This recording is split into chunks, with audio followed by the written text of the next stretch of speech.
सभी पदाधिकारियों तथा उपस्थित सभी सदस्यों को जो इस संगोष्ठी में उपस्थित हैं, उन्हें सादर नमस्कार करती हूँ। मैं डॉक्टर सुषमा रानी को इस वर्चुअल संगोष्ठी के मंच पर सादर आमंत्रित करती हूँ। इसके पहले मैं डॉक्टर सुषमा रानी जी का संक्षिप्त परिचय देना अपना सौभाग्य समझती हूँ। डॉक्टर सुषमा रानी ने अपने 43 years Dayanand girls PG college Kanpur के रसायन विभाग में एज ए एसोसिएट प्रोफेसर अपनी सेवा प्रदान की। आप 2003 से विज्ञान भारती की सक्रिय सदस्य के रूप में कार्यरत हैं। आप 2008 से शक्ति की सक्रिय कार्यकर्ता तथा कोऑर्डिनेटर के रूप में कार्य कर रही हैं। मैं डॉक्टर सुषमा रानी जी से अनुरोध करती हूँ कि कृपया आप इस वर्चुअल मंच पर आएं और कार्यक्रम को आगे बढ़ाएं। धन्यवाद।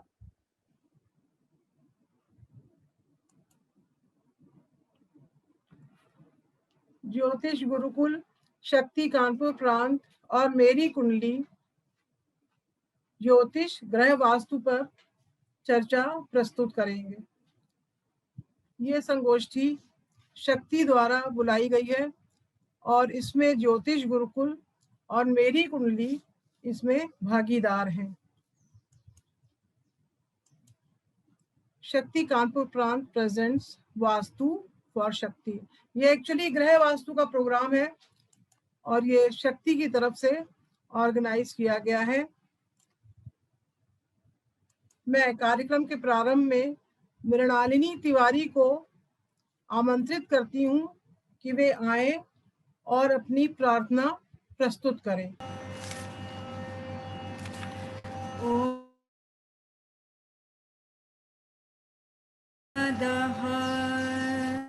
पूर्णमिदं पूर्णात् पूर्णमुदच्यते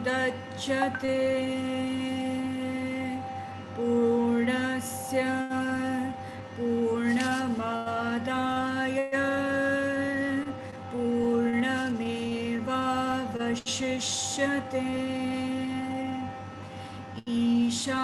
ईशावास्यमिदं सर्वं यत्किञ्च जगत्यां जगत् तेन त्यक्तेन भुञ्जीथा मा गृधः कस्य स्विद्धनं विद्यां च विद्यां च यस्तद्वेदोभयं सः अविद्यया मृत्यु तीर्त्वा विद्यामृतमश्नुते। सर्वे भवन्तु सुखिनः सर्वे सन्तु निरामयाः सर्वे भद्राणि पश्यन्तु मा कश्चित् दुःखभाग् भवेत्। ॐ शान्ति शान्ति शान्ति। ॐ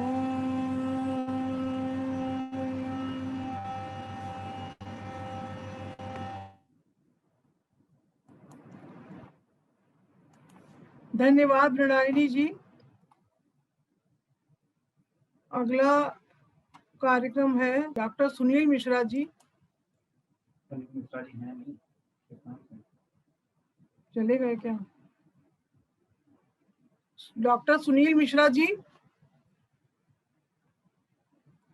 डॉक्टर सुनील मिश्रा जी।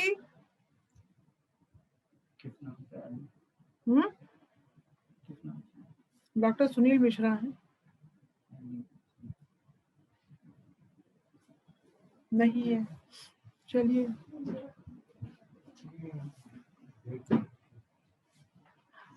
डॉक्टर तृप्ति सिंह शक्ति के बारे में बताएंगी। अपना परिचय दें। हाँ, अपना परिचय दें। मैं डॉक्टर तृप्ति सिंह, मैं असिस्टेंट प्रोफेसर हूँ डिज़ाइन डिसिप्लिन में ट्रिपल IIT जबलपुर में। मैं आपको शक्ति के बारे में कुछ जानकारी दूंगी। Shakti is a national organization reaching out for the development of women with the intervention of science and technology. It strives to uplift women's scientific, social, intellectual, economic, and cultural aspect. With the support of intellectual and creative inputs of great visionaries and inspired by the ideology of Vigyana Bharati, Shakti took its form in March 2003. It is registered under the Society Registration Act. Here, Shakti aims to empower women with the blend of eternal values and modern scientific doctrines. The concept focuses on the uniting creative and socially committed women to take lead role for the integrated development of our society. धन्यवाद। Thank you तृप्ति। मैं अपनी मुख्य अतिथि का परिचय करा दूं। मुख्य अतिथि प्रोफेसर स्वर्णलता सराफ। इनका work place Ravishankar university Raipur Chhattisgarh में है। यह यूनिवर्सिटी इंस्टीट्यूट ऑफ फार्मेसी में प्रोफेसर एंड डायरेक्टर हैं। आपकी क्वालिफिकेशन एम फार्मा है और इन्होंने बहुत सारे स्कॉलरशिप्स में काम किया है और बहुत सारे स्टूडेंट्स इनके साथ में CSIR से और HS गौर यूनिवर्सिटी सागर से आपके अंडर में रिसर्च कर रहे हैं। आपकी एकेडमिक लीडरशिप भी है और वर्ल्ड रैंकिंग 2% वर्ल्ड रैंकिंग है स्टैनफोर्ड यूनिवर्सिटी USA के सर्वे के अनुसार। आपके अंडर में बहुत सारे प्रोजेक्ट्स चल रहे हैं। आपके प्रोफेशनल एसोसिएशंस भी हैं, रिसर्च सिटेशंस भी हैं और आपकी एक्सपर्टीज फार्मास्यूटिकल्स में है, ड्रग डिलीवरी में है और कॉस्मेटिक टेक्नोलॉजी में। वैसे स्वर्णलता जी की क्वालिफिकेशन को कहना सूरज को दीपक दिखाना जैसा ही है। बहुत शॉर्ट में मैंने इनका बायोडाटा पढ़ा है। आगे चलते हैं। मैं 1 मिनट और लूंगी। थोड़ा सा मैं गृह वास्तु के बारे में बता दूं। गृह वास्तु मेरे कार्यक्रम का प्रथम चरण है और ये वास्तु फॉर शक्ति मैंने स्पेशल प्रोग्राम आपके लिए रखा है। और शक्ति ये महिलाओं के लिए बहुत मायने रखता है, ये वास्तु फॉर शक्ति, क्योंकि मुझे लगता है हम महिलाएं, हमारी बेटियां सभी के लिए वास्तु के अनुरूप अपने घर को एडजस्ट करना बहुत आवश्यक है। वास्तु के हिसाब से अगर हम अपने घर में एडजस्टमेंट करते हैं तो इससे बहुत सारे काम हम लोगों के बहुत आसानी से हो जाते हैं, क्योंकि वास्तु के हिसाब से सामान रखेंगे या कोई जगह बनाएंगे। जैसे किचन है, किचन अक्सर पूरब में लोग बना लेते हैं, इससे महिलाएं बीमार रहती हैं। या अगर साउथ साइड में अगर ज्यादा ओपन होता है वो भी घर के वास्तु को नुकसान पहुंचाता है, उससे घर में रहने वाले सब ज्यादातर लोग पीड़ित रहते हैं। तो इसलिए मुझे लगता है कि हम लोग मेहनत भी करते हैं काम में, महिलाएं विशेषकर घर में काम भी बहुत करती हैं, सब कुछ करती हैं, लेकिन उनको अपने हिसाब से काम में सफलता नहीं मिलती है। इसके लिए मैंने सोचा कि वास्तु के बारे में हम महिलाओं को जानना बहुत जरूरी है। इसके लिए मैंने शील जी को आमंत्रित किया है। श्री शील कुमार गुप्ता जी के बारे में बात करते हैं। शील कुमार गुप्ता जी मुख्य की नोट स्पीकर हैं और आपका ज्योतिष में बहुत अच्छा काम है। करीब 20-22 साल से वो ज्योतिष की प्रैक्टिस कर रहे हैं और MSc इन्होंने फिजिक्स में किया है। और आज वास्तु के लिए हमारे लिए विशेष कार्यक्रम श्री शील जी। बहुत बहुत धन्यवाद डॉक्टर सुषमा रानी। और वास्तु एक ऐसा कुछ विषय है कि जिसकी आवश्यकता सबको पड़ती है। जैसे हम लोग सुबह सूर्योदय के समय उठ के नहा लेते हैं, तो प्राचीन समय में आपने देखा होगा जिस समय सूर्योदय होता था सब लोग नहा के जल चढ़ा रहे होते हैं, वो भी गीले कपड़ों में। उसका भी लॉजिक। और नहा के जब घर आते थे हम लोग खाना बनाते थे, खाना खाते थे, तो वो समय करीब 9-9:30 बजे का रहता था। और खाना खाने के बाद हम लोग प्रस्थान कर जाते थे अपने कार्य क्षेत्र। पुराने समय में खेत हुआ करते थे और जो भी कार्यस्थल हुआ करते थे वहाँ चले जाते थे, शाम को लौट के आते थे, थोड़ा घर परिवार में बैठते थे, मिलते थे, हो जाते थे। तो हमारी दिनचर्या जो भी डिसाइड हुई सूर्य ने डिसाइड, इसी के अकॉर्डिंग हम लोग चलते रहे। तो वास्तु का जो बेस है वो सूर्य है। ये कभी पॉजिटिव रेज भी प्रोड्यूस करता है, कभी नेगेटिव रेज प्रोड्यूस करता है। रेज तो वही रहती है, लेकिन डायरेक्शन के हिसाब से कभी पॉजिटिव हो जाती है रेज, कभी नेगेटिव हो जाती है। तो ये मैं अभी आपको बताता हूँ स्लाइड्स के माध्यम से। और इसमें एक चीज और समझ लीजिए, वास्तु बेसिकली फिजिक्स का सब्जेक्ट है। इसमें भी रिफ्लेक्शन डिफ्रैक्शन होते हैं। जैसे पानी का रिफ्रैक्टिव इंडेक्स है 1.6, तो हम लोगों ने साइंस में बेसिक हाई स्कूल की साइंस में पढ़ा था। तो पानी क्या करता है कि जो इंसिडेंट रेज की इंटेंसिटी बढ़ा देता है। तो वास्तु के लिए बेटा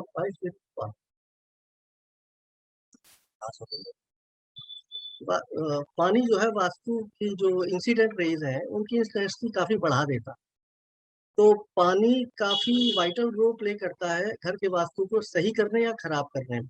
अगर आपके घर में गलत डायरेक्शन में पानी रखा हुआ है, या मान लीजिए आपके घर में नहीं है, अगर बगल वाले की टंकी खराब डायरेक्शन में है, तो उसमें आप नहीं कुछ कर सकते, लेकिन उसकी रेज आपके ट्रांसमिट होके आ रही है, तो वो भी आपको प्रॉब्लम कर सकते हैं। तो आसपास का वातावरण भी वास्तु को बहुत ज्यादा प्रभावित करता है।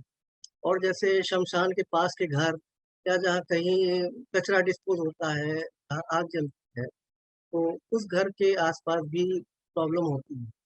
तो अब मैं स्टार्ट करता हूँ अपना प्रेजेंटेशन। वास्तु का अर्थ है बसना या निवास करना। वास्तु अर्थ ही अपने आप में बताता है कि हम लोग जहाँ पर रह रहे हैं वहाँ पर हमारे ऊपर प्राकृतिक चीजों का क्या प्रभाव पड़ता है। तो हमारे कार्यस्थल और जो भी हमारा भूभाग है, चाहे घर हो, चाहे हमारा कार्य क्षेत्र हो, या जहाँ कहीं हम लोग ट्रेवल करते हैं या कहीं थोड़े समय के लिए रुकते हैं, सब पर वास्तु का बराबर प्रभाव पड़ता है। ये किसी धर्म से मतलब नहीं है, कोई जात से मतलब नहीं है, सूर्य सबके लिए चमकता है। और वास्तु को जो बेस है वो दिशाएं हैं। दिशाएं जैसा हम लोग सब जानते हैं कि पूर्व पश्चिम उत्तर दक्षिण, ये 4 दिशाएं हैं। लेकिन हम लोग यहाँ पर 4 दिशाओं के अलावा 4 भी दिशाएं भी लेते हैं, इसको आगे बताएंगे। और दिशाओं की शुभता या अशुभता, दिशाएं शुभ भी होती है, अशुभ भी होती है, वातावरण में व्याप्त प्राकृतिक ऊर्जाओं के आधार पर होती है। जैसा हम जानते हैं कि जो सूर्य चमकता है उससे भी कुछ रेस मिलती है, तो उत्तर से जो मैग्नेटिक रेस है वो भी अपने को बराबर मिलती रहती हैं। और इसके अलावा भी कुछ और भी इंसिडेंट रेज हैं, या क्षेत्र के हिसाब से वो भी कुछ इंसिडेंट रेज होती हैं। और इस प्रकार से हर जगह का वातावरण एक जैसा नहीं होता। सूर्य यहाँ भी चमक रहा है और कलकत्ते में भी चमक रहा है, सब जगह चमक रहा है, लेकिन उसका प्रभाव अलग अलग जगह अलग अलग है। जैसे हम लोगों की सभ्यता है भारत में, वो नदियों किनारे बसी। नदियों किनारे बसी इसलिए क्योंकि जहाँ पानी बहुतायत था, और तो नदी के किनारे लकड़ी होती थी, लकड़ी जला के हम लोग खाना बना लेते थे और पानी से अपना नहाया धोया, बाकी काम किए। और यही हम लोगों का धर्म बन गया। मरने के बाद भी यही हुआ कि किनारे से, नदी किनारे लकड़ी तोड़ी, शवदाह किया और नदी में बहा दी। तो जहाँ जहाँ भी पानी है वहाँ वहाँ का जो प्राकृतिक वातावरण है बाकी जगह से डिफरेंट होता है। पानी जहाँ पर होगा समृद्धि जरूर देगा। तो जैसे अब कानपुर की बात करें तो कानपुर के उत्तर में गंगा जी है, लेकिन अगर हम लोग उन्नाव चले जाते हैं तो उन्नाव के दक्षिण में गंगा जी होगी। उन्नाव उतना समृद्ध नहीं हुआ जितना कानपुर समृद्ध हुआ। और जितना कानपुर का एक्सपेंशन साउथ की तरफ होता गया, क्योंकि कानपुर में एक तरफ तो गंगा जी हो गई और उत्तर की तरफ कोई, उत्तर या पूरब की तरफ कोई डेवलपमेंट नहीं हुआ। जो डेवलपमेंट हुआ साउथ या वेस्ट हुआ। जितना हम लोग साउथ वेस्ट बढ़ते गए, जो खराब डायरेक्शन माने जाते हैं वास्तु के हिसाब से, अभी आपको ये आगे हम बताएंगे, तो उतना ही ज्यादा हम लोग प्रॉब्लम में आते हैं। तो कानपुर में जितना डेवलपमेंट था, कितनी फैक्ट्रीज थी, ये सब भी यहाँ से खत्म हो। देखिए जैसे एक मैदान है, वहां पर एनर्जी बराबर से होगी किसी भी पॉइंट पर, लेकिन हम लोग जब घर बना लेंगे तो घर में हमको बाथरूम भी चाहिए, किचन भी चाहिए और अपना बेडरूम भी चाहिए, पूजा घर भी चाहिए। तो जो हम लोग कंस्ट्रक्शन कर लेते हैं, इंसिडेंट एनर्जी जो भी होती है वो अलग अलग ढंग से अलग अलग रिजल्ट देने लगता है। जैसे अपने को रात में सोते समय ज्यादा ऊर्जा चाहिए, हम लोग को बाथरूम में कम ऊर्जा चाहिए, पूजा घर में भी ज्यादा ऊर्जा चाहिए। कहने का मतलब ये है कि एक प्लेन फील्ड में बराबर ऊर्जा आती है, हम लोग वास्तु से उसको ऊर्जा को कहीं कम कंसंट्रेट कर लेते हैं, कहीं ज्यादा कंसंट्रेट कर लेते हैं। और ये ऐसा इसलिए हो जाता है क्योंकि हर डायरेक्शन कुछ पॉजिटिव रिजल्ट देते हैं, कुछ नेगेटिव देते हैं। तो बेसिकली जो हमारी 4 दिशाएं हैं, नॉर्थ साउथ ईस्ट वेस्ट, ये सभी लोग परिचित हैं। इसमें 2 पॉजिटिव रिजल्ट देती है, 2 नेगेटिव है। जैसे नॉर्थ और ईस्ट है, ये पॉजिटिव रिजल्ट देती है, ये अभी हम लोग आगे डिस्कस करेंगे, क्यों देती है। और साउथ और वेस्ट जो 2 डायरेक्शंस हैं, ये नेगेटिव रिजल्ट देते हैं। इसको ब्लॉक करके रखते हैं, यहाँ हैवी कंस्ट्रक्शन करते हैं, यहाँ से जो भी नेगेटिव एनर्जी है, नेगेटिव रेज है, वो दूर रहे। और इसके अलावा तो जैसे 4 दिशाएं हैं, इनके बीच में जैसे 4 दिशाएं तो हो गई नॉर्थ साउथ ईस्ट वेस्ट, इसका मतलब जो डायरेक्शन है 90 डिग्री पर है, नॉर्थ और ईस्ट में 90 डिग्री का डिफरेंस है। इसी प्रकार से चारों दिशाओं में 90-90 डिग्री डिफरेंस होता है। लेकिन हम इनको 4 दिशाएं अगर लें तो नॉर्थ और ईस्ट का कोना, इसको ईशान भी बोलते हैं, ये कॉर्नर है, सब नॉर्थ और ईस्ट के बीचों बीच का हिस्सा, जो 45 डिग्री का इसका बाइफरकेशन है। और इसी प्रकार से साउथ और वेस्ट के बीच का हिस्सा, नॉर्थ डायरेक्शन और वेस्ट डायरेक्शन के बीच का हिस्सा, साउथ डायरेक्शन और ईस्ट डायरेक्शन के बीच का हिस्सा। तो इस प्रकार हमारी 4 दिशाएं, तो 4 विदिशाएं बोल, तो नॉर्थ साउथ ईस्ट वेस्ट, पूर्व पश्चिम उत्तर दक्षिण 4 दिशाएं हुई। और ईशान आग्नेय नैऋत्य वायव्य, इसको हम लोग समझने के लिए, मान लीजिए कुछ लोग जानते हैं, आप लोग कुछ नहीं जानते हैं, तो इसलिए यहाँ सिंपल फॉर्म में लिखा गया नॉर्थ ईस्ट से। ऐसा समझ जाइए कि नॉर्थ और ईस्ट के बीच का है, साउथ वेस्ट का मतलब है साउथ और वेस्ट के बीच का हिस्सा, नॉर्थ वेस्ट का मतलब है नॉर्थ और वेस्ट के बीच का हिस्सा, साउथ ईस्ट का मतलब है साउथ ईस्ट के बीच का हिस्सा। लेकिन बेसिक ये है कि जब हम उसको फ्री रखते हैं कंपास को, तो वो एक नॉर्थ डायरेक्शन बताता है। जब नॉर्थ डायरेक्शन बताएगा तो उसके राइट साइड में नॉर्थ बताता है, तो नॉर्थ से समझ लीजिए नॉर्थ के ठीक बैक में साउथ, और नॉर्थ के राइट में ईस्ट, और नॉर्थ के लेफ्ट में वेस्ट डायरेक्शन। तो ये तो हुई 4 दिशाएं।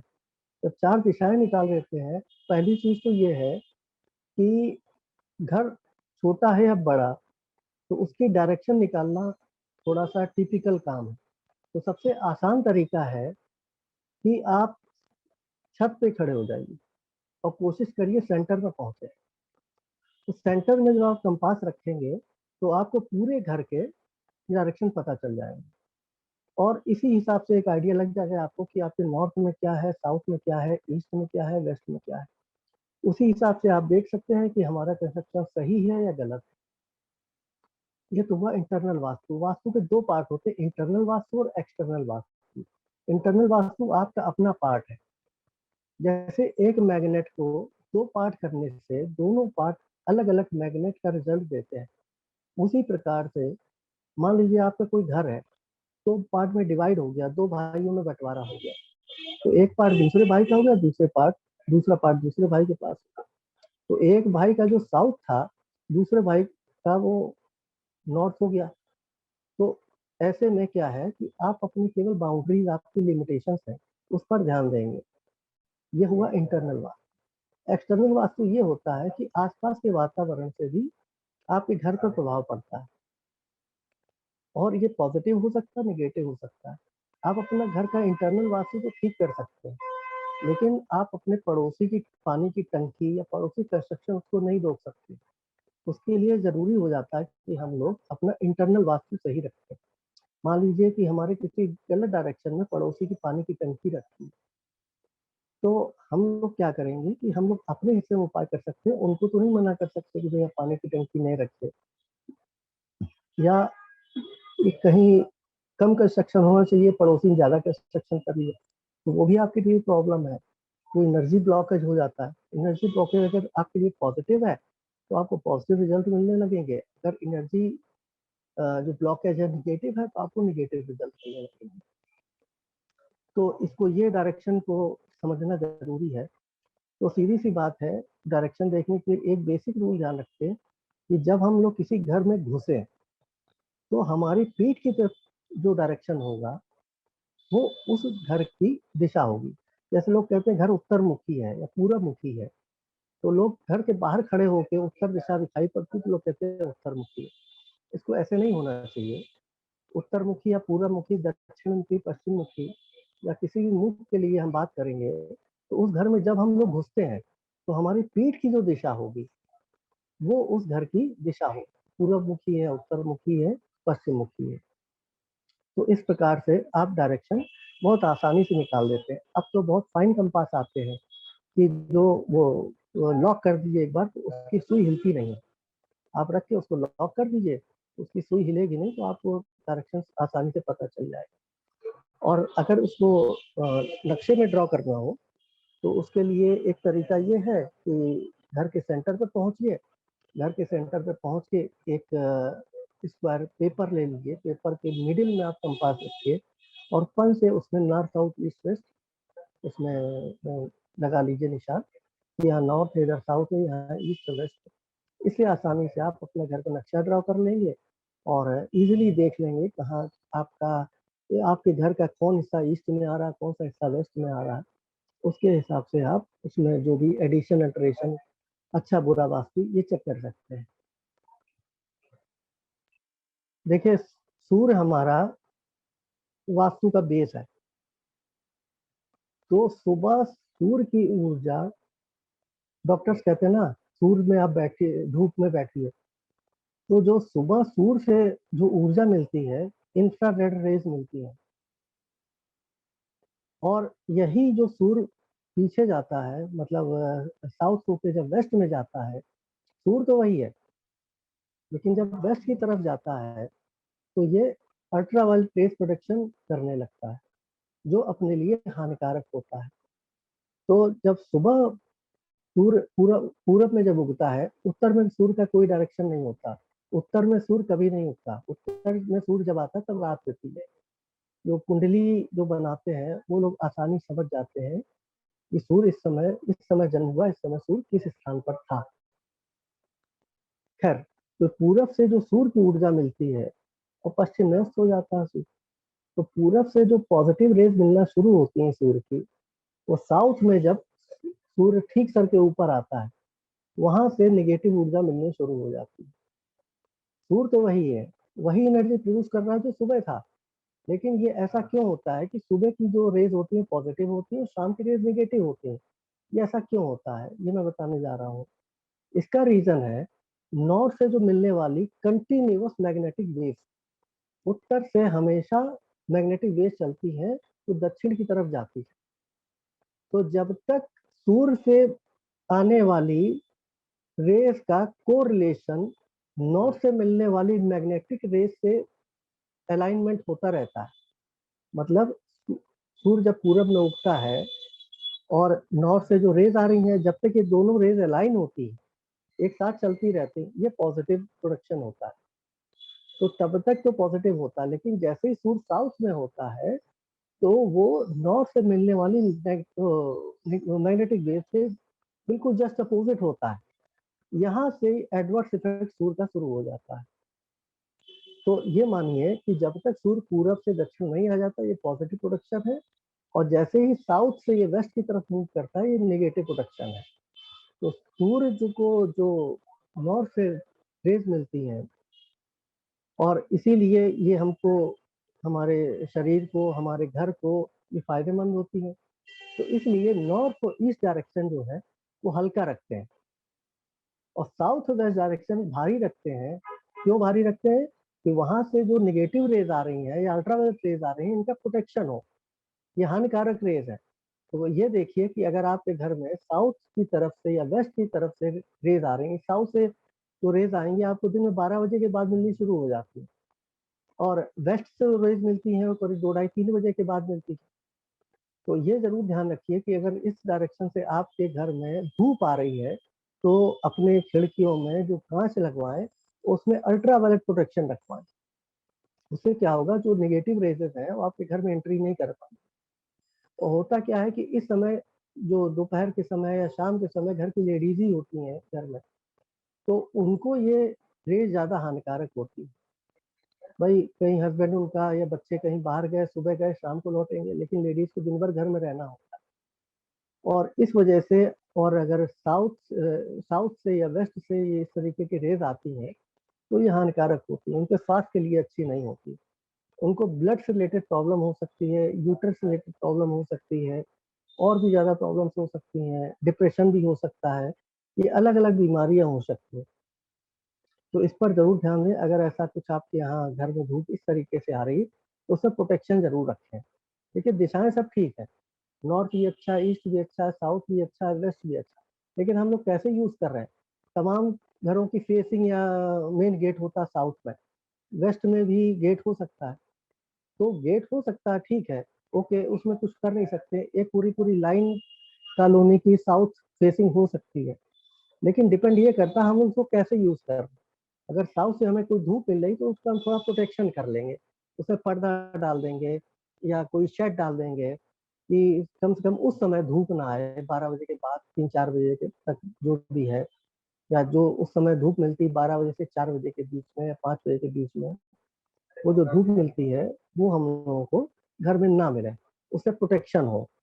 तो इसलिए जो साउथ फेसिंग मकान है वो थोड़ा कंस्ट्रक्शन कॉस्ट ज्यादा हो जाती है उसमें, और नॉर्थ की फेसिंग में मकान, ईस्ट के फेसिंग मकान अच्छे होते हैं, जल्दी बिकते हैं, इनकी रीसेल वैल्यू भी अच्छी होती है। इसमें ऑप्शन ज्यादा होते हैं कि हम उसमें ड्रेनेज अच्छा बना सकते हैं, और जो कमरे हैं वो खुले हवादार बना सकते हैं। इन सब चीजों का हम लोगों को वास्तु में ध्यान रखना चाहिए। भवन का आकार जो है स्क्वायर या रेक्टेंगल बेस्ट है। मैं अभी आपको बताता हूँ क्यों। हमको नॉर्थ से मैग्नेटिक वेव कंटिन्यूअस मिल रही है। जब हमारे घर में कोई मृत्यु हो जाती है तो हम लोग पूछते हैं कि भाई दक्षिण कहाँ है। दक्षिण इसलिए पूछते हैं कि जो मृत व्यक्ति है उसके पैर हम लोग दक्षिण की तरफ कर दें, क्योंकि कंटिन्यूअस रेज जो आ रही हैं नॉर्थ से और साउथ की तरफ चल रही हैं, तो उन रेज के सहारे जो इसके मृत व्यक्ति के जो बचे कुचे प्राण है, या इसको अगर कुछ मृत्यु में कोई समस्या है या जो भी है, इसकी जो कुछ भी एनर्जी रह गई है वो आसानी से निकल जाए, इसको कोई तकलीफ ना हो।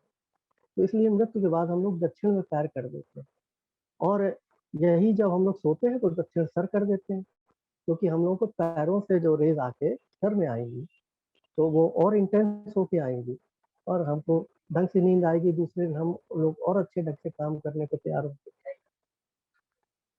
नॉर्थ से जो मैग्नेटिक रेज मिल रही है और ईस्ट से जो इलेक्ट्रिक वेव मिल रही है, तो साइंस में हम लोगों ने पढ़ा, फिजिक्स में, क्योंकि वास्तु बेसिकली फिजिक्स का सब्जेक्ट है, तो इलेक्ट्रिक वेव्स और मैग्नेटिक वेव्स एक दूसरे के परपेंडिकुलर होती है, मतलब 90 डिग्री पे होती है। मैं फिर से रिपीट कर रहा हूँ, इलेक्ट्रिक वेव्स और मैग्नेटिक वेव्स एक दूसरे के परपेंडिकुलर होते हैं, मतलब 90 डिग्री पे होते हैं। तो स्क्वायर का एक कॉर्नर दूसरे कॉर्नर से 90 डिग्री पर होता है। तो स्क्वायर या रेक्टेंगल अगर शेप दे देते हैं घर को, तो इलेक्ट्रिक वेव्स और मैग्नेटिक वेव्स दोनों मिलके, क्योंकि 90 डिग्री पे फ्लो करती हैं एक दूसरे से, तो जब घर की किसी भी दीवार पे पड़ेंगी तो पूरे घर में इक्वली डिस्ट्रीब्यूट हो जाती है। ये इसका लॉजिक है स्क्वायर या रेक्टेंगल घर रखने का। घर हमेशा स्क्वायर रखे जाएंगे या रेक्टेंगल रखे जाएंगे, इसके पीछे ये लॉजिक है। जो इंसिडेंट रेज है, देखिए फिजिक्स का जो डिस्कवरी हुई है सब चीजों की, तो अभी 200-300 साल पहले हुई। हमारे शास्त्रों में तो ये चीज खोज ली थी पहले, तभी हम लोग घर जो है आदिकाल से चौकोर ही बनाए जाते रहे। हड़प्पा की खुदाई हो, कुछ भी हो, कहीं भी कुछ हो, आपको घर चौकोर ही मिलेंगे। हमारे पुरखे जानते थे इनसे सूर्य से मिलने वाली ऊर्जा और जो नॉर्थ से मिलने वाली मैग्नेटिक रेज है ये किस तरीके से बिहेवियर कर रही है, ये जानते थे कि एक दूसरे परपेंडिकुलर ये रेज होते हैं। इलेक्ट्रिक वेव्स और मैग्नेटिक वेव्स, इलेक्ट्रोमैग्नेटिक वेव्स एक दूसरे परपेंडिकुलर मूव करती है, इसलिए घर का जो आकार बनाया गया वो चौकोर ही बनाया गया। रेक्टेंगल बनाया गया, क्योंकि 90 डिग्री एक्सेस होंगी दीवारों की, तो ये मैग्नेटिक इंसिडेंट रेज होंगी, इक्वली डिस्ट्रीब्यूट हो जाएंगे, उसका पूरा लाभ घर को और घर में रहने वालों को मिलेगा। और कोई दूसरा आकार होगा तब आपको उपाय की जरूरत होती है, कोई तिरछा आकार हो जाए तो उसमें इलेक्ट्रिक वेव्स और नेगेटिव वेव्स इक्वली डिस्ट्रीब्यूट नहीं हो पाएंगी, उधर में प्रॉब्लम होगी। और जैसे अपना संसद भवन है, गोल है, जितने ग्रह नक्षत्र हैं सब गोल है, कभी चौकोर हुआ करते होंगे, लेकिन होता क्या है कि जो मूवमेंट समय के साथ जो डिके होता है उससे कॉर्नर एजेस जो होंगी वो जरूर डिस्ट्रॉय होती हैं। आप किसी चौकोर एक मिट्टी के टुकड़े को या चौकोर स्क्वायर के एक सीमेंट के पीस को बना के रख दीजिए, थोड़े समय देखेंगे उसके कॉर्नर कटने लगते हैं। वो इसलिए होता है कि वो वातावरण का प्रभाव, और थोड़े दिन वो गोल जैसा शेप ले लेता है। तो जितने भी ग्रह नक्षत्र हैं गोल हैं, क्योंकि पहले कभी उसका जब बिग बैंग हुआ होगा, ये बने होंगे अलग अलग, तो अलग अलग शेप रहे होंगे, लेकिन करोड़ों साल में घूमते घूमते घूमते घूमते इनकी एजेस कटते कटते स्क्वायर हो गए। तो जो संसद भवन बना है हम लोग का स्क्वायर बनाया गया।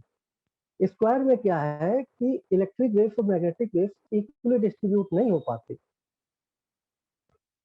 तो जो गोल चीजें होती हैं जैसे अपना संसद भवन है, तो यहाँ पर हम लोग क्या डिस्कशन करते रहते नहीं है, डिस्कस करते, तो चर्चा का स्थान, बहस का स्थान, जहाँ एक मत के लोग ना हो वहाँ गोल। जैसे कोई टेबल है, एक टेबल घर में तो रेक्टेंगल रखते हैं, लेकिन जो कहीं डिस्कशन वाली टेबल होती है गोल होती है, कि जहाँ अलग अलग मतों के लोग बैठते हैं और एक साथ अपना बातचीत करते, अपना मत रखते हैं, और भले एक मत हो या ना हो, डिस्कशन होता, बहस होती, कुछ रिजल्ट निकल के सामने होते हैं। तो शेप बहुत इंपॉर्टेंट है। अब अमेरिका का पेंटागन देख लीजिए, अमेरिका का जो रक्षा डिपार्टमेंट है, जो जहाँ पर उनका डिफेंस सिस्टम है, वो पेंटागन कहलाता, मतलब 5 भुजाएं हैं उसमें, उसमें एक भुजा एक्स्ट्रा है। एक भुजा एक्स्ट्रा किस लिए है? क्योंकि ये एक्स्ट्रा एनर्जी, फिफ्थ जो है, फिफ्थ पार्ट है एक्स्ट्रा एनर्जी। हम लोग हवन का आकार कैसा, वो सॉरी, जो हवन कुंड है उसका आकार कैसा देते हैं, वो एनर्जी को और इंटेंस करता है। तो हम लोग घर का 5 मुखी आकार नहीं बनाते, लेकिन पेंटागन है वो 5 मुखी है। उसके वास्तु पेंटागन आज तो बना नहीं, जब भी बना होगा ये देखने की बात है कब बना होगा, तो उसमें कौन सी वास्तु लगाई होगी, कौन सी साइंस लगाई, उन्हें बेसिकली वास्तु तो नहीं पड़ी होगी, साइंस ही लगाई होगी, तभी तो उन्हें 5 मुखी वाला बनवाया पेंटागन। पेंटागन अपने आप में बता रहा है 5 मुखी। तो इस प्रकार से हम लोग तो ये मान सकते हैं कि ये साइंस है वास्तु। जो साइंस आज अमेरिका वालों ने साइंस के आधार पे पेंटागन बनाया, हमारे ऋषि मुनि ये चीजें बहुत पहले जानते थे। जो आप यंत्र देखते हैं, माता जी का यंत्र, क्लीम हीम या जो भी है, वो 6 मुखी होता है, उससे एक ज्यादा और ज्यादा एनर्जी वो डिस्ट्रीब्यूट करता है। तो इस प्रकार से घर का जो है आपको ये शेप डिसाइड करना जरूरी है। तो शेप कैसे डिसाइड करेंगे, सामने दिखाई पड़ता है, कभी कभी ऐसा होता है जैसे फ्लैट्स में होता है कि हमारे किचन के बगल में डक्ट आ गई है, ठीक है, स्क्वायर रेक्टेंगल है तो ठीक है, उसमें कोई प्रॉब्लम नहीं है। अगर गोल हो जाए या तिरछा हो जाए, तो तिरछा होने पे किसी एक्सपर्ट वास्तु को दिखा के आप उसमें नीचे तांबे का तार डाल के उसको सेपरेशन किया जाता है, उस तरीके से सेपरेशन करा लें, उसकी अलग अलग एंटिटी करा लें, तो ये आपको जो प्रॉब्लम होने वाली है या जो वहाँ रहने से आपको लगता है कि प्रॉब्लम है, तो उससे आप बचे रह सकेंगे। और एक इम्पॉर्टेंट और चीज़ है स्लोप, कि आपका स्लोप क्या है, आपकी ढाल किस तरफ है। स्लोप कैसे निकालते हैं, छत में जो स्लोप पानी जाता है एक डायरेक्शन में निकलता है, उसी प्रकार से जो हम लोग घर में जो पानी बहाते हैं या झाड़ू लगाते हैं, वो इसीलिए स्लोप बनाया जाता है कि हमारा पानी निकल जाए, या जो भी झाड़ू लगाए कूड़ा है एक तरफ करके ले जाते हैं। तो स्लोप को जानने का सबसे बढ़िया तरीका है सरफेस पे पानी डालिए, वो अपने आप बह के चला जाएगा जहाँ इसको जाना है। तो चूंकि पॉजिटिव रेस हमको कहाँ से मिल रही, नॉर्थ से मिल रही है और ईस्ट से मिल रही है, वो भी सुबह मिल रही है। तो स्लोप जो है नॉर्थ की तरफ हो या ईस्ट की तरफ हो वो पॉजिटिव है। अगर यही स्लोप साउथ की तरफ हो जाए तो हमको नेगेटिव रेज ज्यादा मिलेंगी, इसलिए स्लोप भी बहुत जरूरी है। हालांकि आप अगर घर बंद किए हैं, ब्लॉकेज है, थोड़ा आप उपाय कर लेते हैं कि वहाँ धूप नहीं आ रही, तो काफी हद तक उन सब चीजों से बचत तो हो जाती है। लेकिन स्लोप ऐसी चीज है कि आप उसको चेंज नहीं कर सकते। स्लोप चेंज करने का मतलब पूरा आपको सरफेस पूरा फर्श तोड़ना होगा। इसलिए किसी एक्सपर्ट वास्तु को बुला के आप उसको देख सकते हैं क्या हो सकता है क्या नहीं हो सकता। स्लोप के कारण ही जो साउथ फेसिंग मकान है उसका कंस्ट्रक्शन कॉस्ट बढ़ जाता है। अगर वास्तु के हिसाब से साउथ फेसिंग या वेस्ट फेसिंग मकान बनाए जाते हैं तो उनमें लागत आपकी बढ़ जाती है, क्योंकि इसमें तो थोड़ा हो सकता है घुमाने की जरूरत भी पड़े। अब आइए नेक्स्ट स्लाइड पे। हाँ, तो अब ये अब प्लेसमेंट कहाँ क्या बनाना चाहिए। जैसे नॉर्थ है, अच्छी दिशा है, अगर उसमें हम बाथरूम रखेंगे, पानी होगा या शॉवर लगा होगा तो नॉर्थ से जो पॉजिटिव रेज मिल रही है हम लोग को फायदेमंद होगी। कैश मनी या लिक्विड मनी वहां रखने से ऐसा मानते हैं कुबेर का स्थान है। कुबेर का इसलिए क्योंकि वहां कंटिन्यूस मैग्नेटिक रेज आ रही हैं, आपका कैश फ्लो बढ़ा देती है। बच्चों का रूम, बच्चों का माइंड शार्प होगा। बड़ों का रूम इसलिए क्योंकि वो और लंबे समय तक आपको आशीर्वाद देते रहेंगे, हेल्थी रहेंगे, स्वस्थ रहेंगे। स्टडी रूम इसलिए क्योंकि नॉर्थ के कमरे में नॉर्थ डायरेक्शन में पढ़ने से आपको दिमाग अच्छा काम करेगा। लिविंग रूम में आप बैठेंगे, इंटरेक्शन करेंगे, 4 लोगों से मिलेंगे, बैठेंगे, बातचीत करेंगे तो आपके बीच झगड़े कम होंगे। प्ले रूम, बच्चों के रूम में बच्चों का भी प्ले रूम बना सकते हैं क्योंकि पॉजिटिव डायरेक्शन है, यहाँ पॉजिटिव रेज आती हैं, बच्चे खेलेंगे और उनका ग्रोथ अच्छा होगा। और इस डायरेक्शन में अगर छोटे पेड़ लगाएंगे हम लोग तो यहाँ से जो इंसिडेंट रेज है नॉर्थ की तरफ से उनमें ब्लॉकेज कम से कम होगा। अगर आपकी नॉर्थ की तरफ कोई बड़ा पेड़ है तो कोशिश कीजिए उसको, जड़ तो नहीं काट सकते लेकिन हम लोग उसको छांट जरूर सकते हैं, उसकी पत्तियों को छांट दें तो नॉर्थ से आपको जो इंसिडेंट रेज है पॉजिटिव मिलती रहे। अब साउथ है, साउथ अच्छा दिशा नहीं मानी जाती, इसमें इसके देवता यम माने जाते हैं। तो हम लोग क्या करते हैं, भारी सामान रखते हैं। भारी सामान रखने के कारण मास्टर बेडरूम यहाँ बना देते हैं। मास्टर बेडरूम में यहाँ अलमारी हो सकती है, भारी चीजें हो सकती हैं।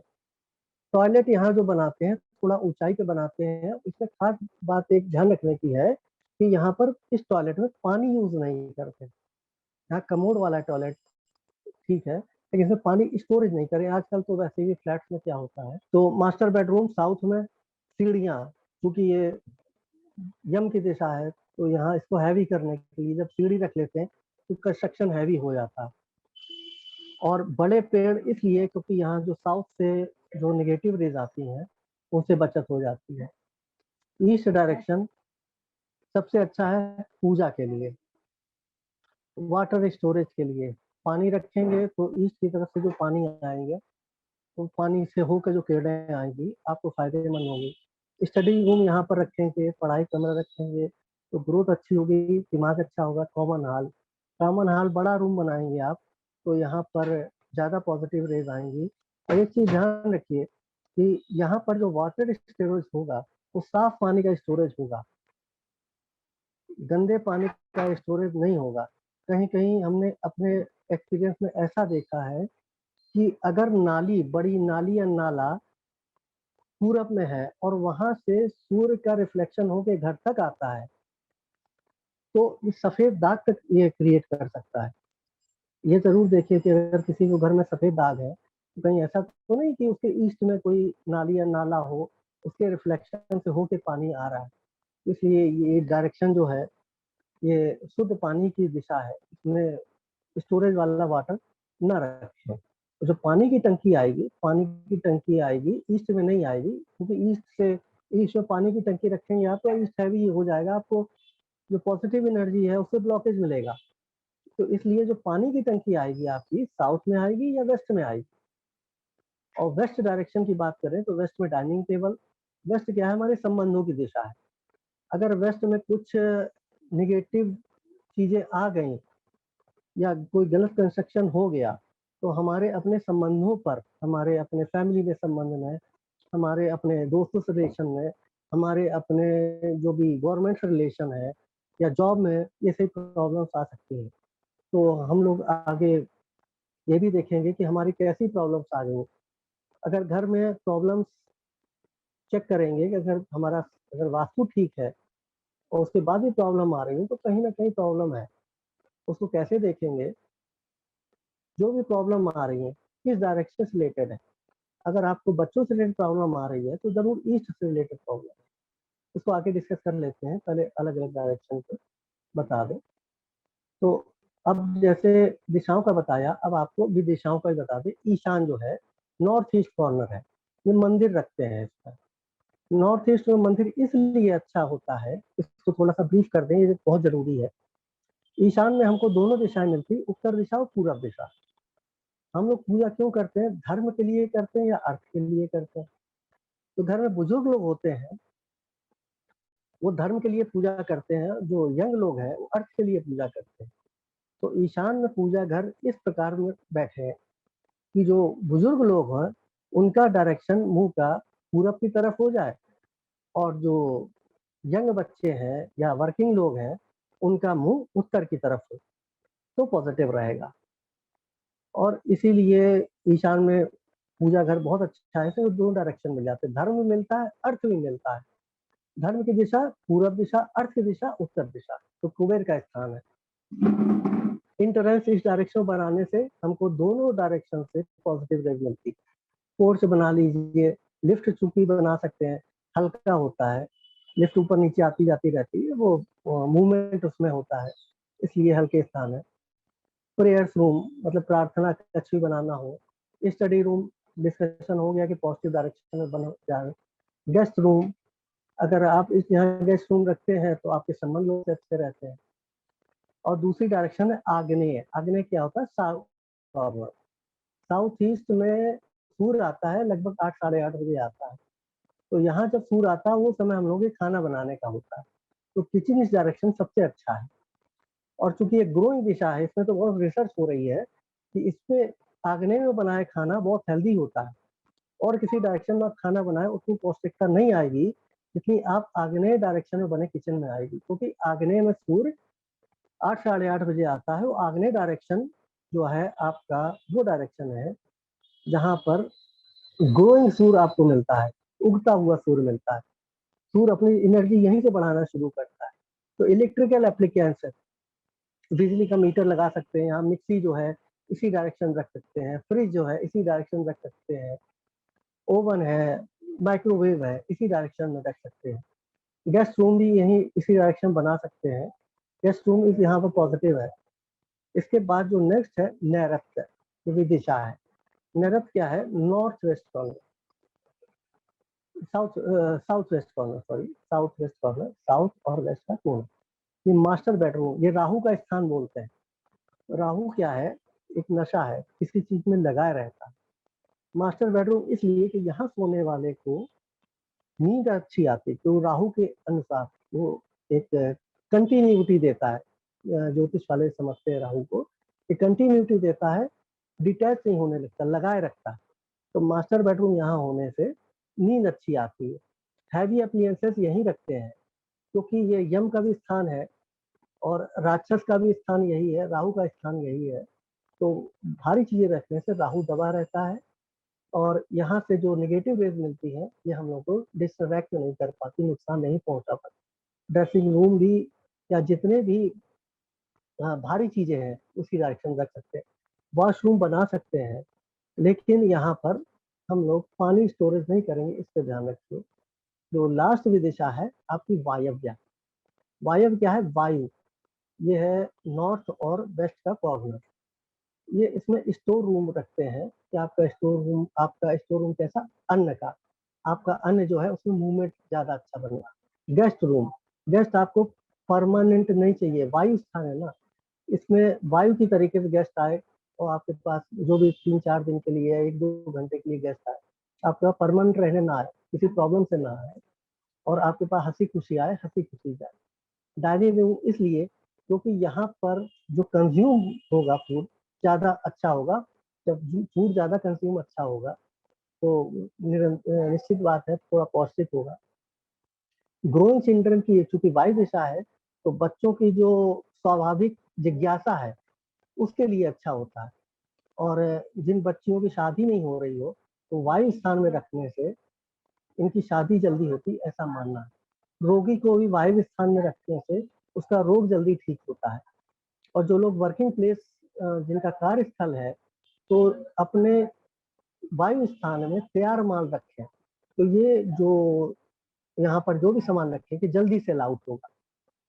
यहाँ पर जो बजाय मशीन रखने का या हैवी चीज या परमानेंट चीज आपको यहाँ पे नहीं रखनी है या मूवेबल चीज रखनी है। बिटिया को यहाँ इसलिए सुलाते हैं इसकी जल्दी शादी हो जाए। गेस्ट रूम यहाँ इसलिए रखते हैं कि यहाँ गेस्ट आए और चला जाए। बच्चों के लिए पढ़ने का रूम इसलिए क्योंकि बच्चे उसको जल्दी सीख लें, उनकी बुक जल्दी चेंज हो, उनकी जल्दी डेवलपमेंट हो, बच्चे फेल नहीं हो, पास होते चले जाए। तो ये लॉजिक है कि यहाँ पर क्या है, मतलब वास्तु पूरा लॉजिक है। और ये अपने पुरखों ने ये गलत नहीं बनाया। आज हम लोग साइंस की दृष्टि से देख रहे हैं, वास्तव में पुराने समय जो घर बनते थे वो मिस्त्री बता देता था कि बाबूजी कमरा यहाँ बनाइए और बाथरूम खैर घर के बाहर बनते थे और अन्न भंडारण यहाँ रखिए, किचन यहाँ बना लीजिए। पुराने घर में आंगन होता था, आंगन में आकाश तत्व होता था जो हम लोग को संस्कार से जोड़ता था। आजकल के घरों में आंगन नहीं है, संस्कार से हम लोग विमुख होते जा रहे हैं। आपको घर में आकाश तत्व डेवलप करना होगा संस्कार के लिए। तो अगर आपके घर में संस्कार नहीं होंगे तो बच्चों का डेवलपमेंट अच्छा नहीं होगा। खैर चलिए, अब आगे लास्ट है कि जिस दिशा में दोष हो उस दिशा में तांबे का यंत्र लगाए। इसको समझ लीजिए कि पहले तो ये देख लीजिए कि किस दिशा में दोष है, उसको फाइंड आउट कीजिए कि आपका गलत कंस्ट्रक्शन है कि वास्तव में कोई दोष है। तो उस दिशा में तांबे का यंत्र लगाएं। तांबे का यंत्र क्या होता है? तांबा सबसे अच्छा कंडक्टिंग मटेरियल है। सबसे अच्छा कंडक्टर तो चांदी होता है, इसलिए पुराने समय में चांदी के यंत्र बनते थे, लेकिन वो कॉस्टली आता है चांदी। और तांबे का हम लोग यूज करते हैं, हम लोग घर में जो इलेक्ट्रिकल वायर है उसको तांबे का यूज करते हैं क्योंकि अच्छा कंडक्टिंग मटेरियल है, वो जल्दी एनर्जी ट्रांसफर करता है। सबसे अच्छा चांदी है, लेकिन उसमें हम लोग घर में जो बिजली के लिए चांदी का तार नहीं इस्तेमाल कर सकते, या बाहर जो सरकार है चांदी और तांबे का इस्तेमाल नहीं करती तार, क्योंकि जल्दी चोरी हो जाएंगे। वो क्या करती है, अल्युमिनियम का गवर्नमेंट यूज करती है तार। उसमें क्या होता है, लाइन लॉसेस बहुत होते हैं। खैर ये अलग मैटर है। तो तांबे के यंत्र लगाने से, मान लीजिए पूरब दिशा में अगर कोई दोष है तो उसमें पूरब दिशा का स्वामी सूर्य है तो सूर्य यंत्र लगाए। दक्षिण में कोई दोष है उसका स्वामी मंगल है तो मंगल का यंत्र लगाए। आग्नेय में कोई दोष है उसका स्वामी शुक्र है तो शुक्र का यंत्र लगाए। तो संबंधित दिशाओं के जो भी दोष है उस दिशा संबंधित आप यंत्र लगा सकते हैं। और एक चीज मेरे अपने पर्सनल एक्सपीरियंस की बात है, उसको शेयर कर रहा हूँ। कोई एक दोष अकेले नहीं होता। जब भी घर में आप कोई दोष फाइंड आउट करेंगे उसके साथ में एक दोष जरूर होगा। एक डायरेक्शन आपका बिगड़ेगा तो दूसरा डायरेक्शन जरूर होगा, एक दोष नहीं होगा, एक से अधिक दोष निश्चित होंगे। तो इसको भी देखना जरूरी है। तो किसी एक्सपर्ट वास्तु को बुलाए और कम से कम उसका बैकग्राउंड जरूर देख ले, साइंटिफिक बैकग्राउंड की हो, क्योंकि फिजिक्स का ये सब्जेक्ट है, इसमें भी रिफ्लेक्शन डिफ्रैक्शन होते हैं। एनर्जी इंसिडेंट हो रही है, कैसे एनर्जी कहाँ से मिल रही है, और इसमें कुछ जियो सेंट्रिक उसमें सॉरी कुछ वर्ड्स में भूल रहा हूँ, मैग्नेटिक फील्ड भी कैसे, जो घर का जो एनर्जी लाइन है, घर की नॉर्थ दिशा से जो एनर्जी लाइन आ रही है उसमें कहीं कोई ब्लॉकेज तो नहीं है। पता नहीं एनर्जी ब्लॉकेज के मिड में हम लोग सो गए तो वो कहीं ना कहीं वो कैंसरस टाइप की प्रॉब्लम भी दे देता है। तो ये अलग अलग डायरेक्शन में सोने से अलग अलग मतलब अलग अलग दिशाओं में अलग अलग ढंग से अगर यूज करने से उसमें पॉजिटिव निगेटिव रिजल्ट मिल सकते हैं। तो इसको ये देखना है कि घर में कैसी समस्या आ रही है। मान लीजिए आप दोष नहीं ढूंढ पा रहे, कि कोई वास्तु वाला आपको ढंग का नहीं मिल रहा है, तो आपके घर में जो भी समस्याएं आ रही हैं उनसे आप दोष का पता लगा सकते हैं और उस दिशा का उपाय करने से आपको 100% लाभ मिलेगा, ये गारंटी है। किसी घर में फाइनेंस की प्रॉब्लम है तो उसके उत्तर दिशा जरूर खराब होगी, क्योंकि उत्तर कुबेर का स्थान, वहाँ कुछ ना कुछ प्रॉब्लम है, तभी उसमें धर्म की प्रॉब्लम है। किसी को बच्चे नहीं हो रहे, संतान की दिक्कत है, तो ईशान में प्रॉब्लम है, पूरब में प्रॉब्लम है, संतान की दिक्कत है। संतान अगर संस्कारिक नहीं है, पूरब में दिक्कत है, पूरब आपकी धर्म की दिशा है। किसी को घर में लेडीज बीमार रहती है तो उसमें साउथ या साउथ वेस्ट में प्रॉब्लम है। आप किसी से सामंजस्य नहीं बैठा पा रहे हैं, आपके लोगों से रिश्ते अच्छे नहीं हो रहे हैं, तो आपके साउथ में, सॉरी वेस्ट में प्रॉब्लम है, नॉर्थ वेस्ट में प्रॉब्लम है। तो इस प्रकार से आप ये देख सकते हैं कि आपके घर में कौन सा दोष है, आप खुद ही फाइंड आउट कर सकते हैं। तो इसकी रिकॉर्डिंग हो रही है, तो आप रखेंगे, बार बार देखेंगे, पढ़ेंगे, समझेंगे, तो काफ़ी चीज़ें क्लियर हो जाएंगी आपको।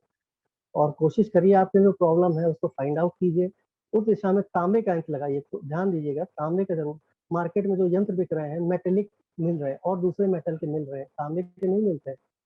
आजकल तो वो कॉपर के कह के वो दे देते, लोहे का ऊपर से कॉपर प्लेटिंग करके दे देते, गोल्ड प्लेटिंग करके दे देते, वो काम नहीं करते, क्योंकि वो यंत्र मतलब खुद स्वतः चालित डिवाइस, सेल्फ ऑपरेटिंग डिवाइस।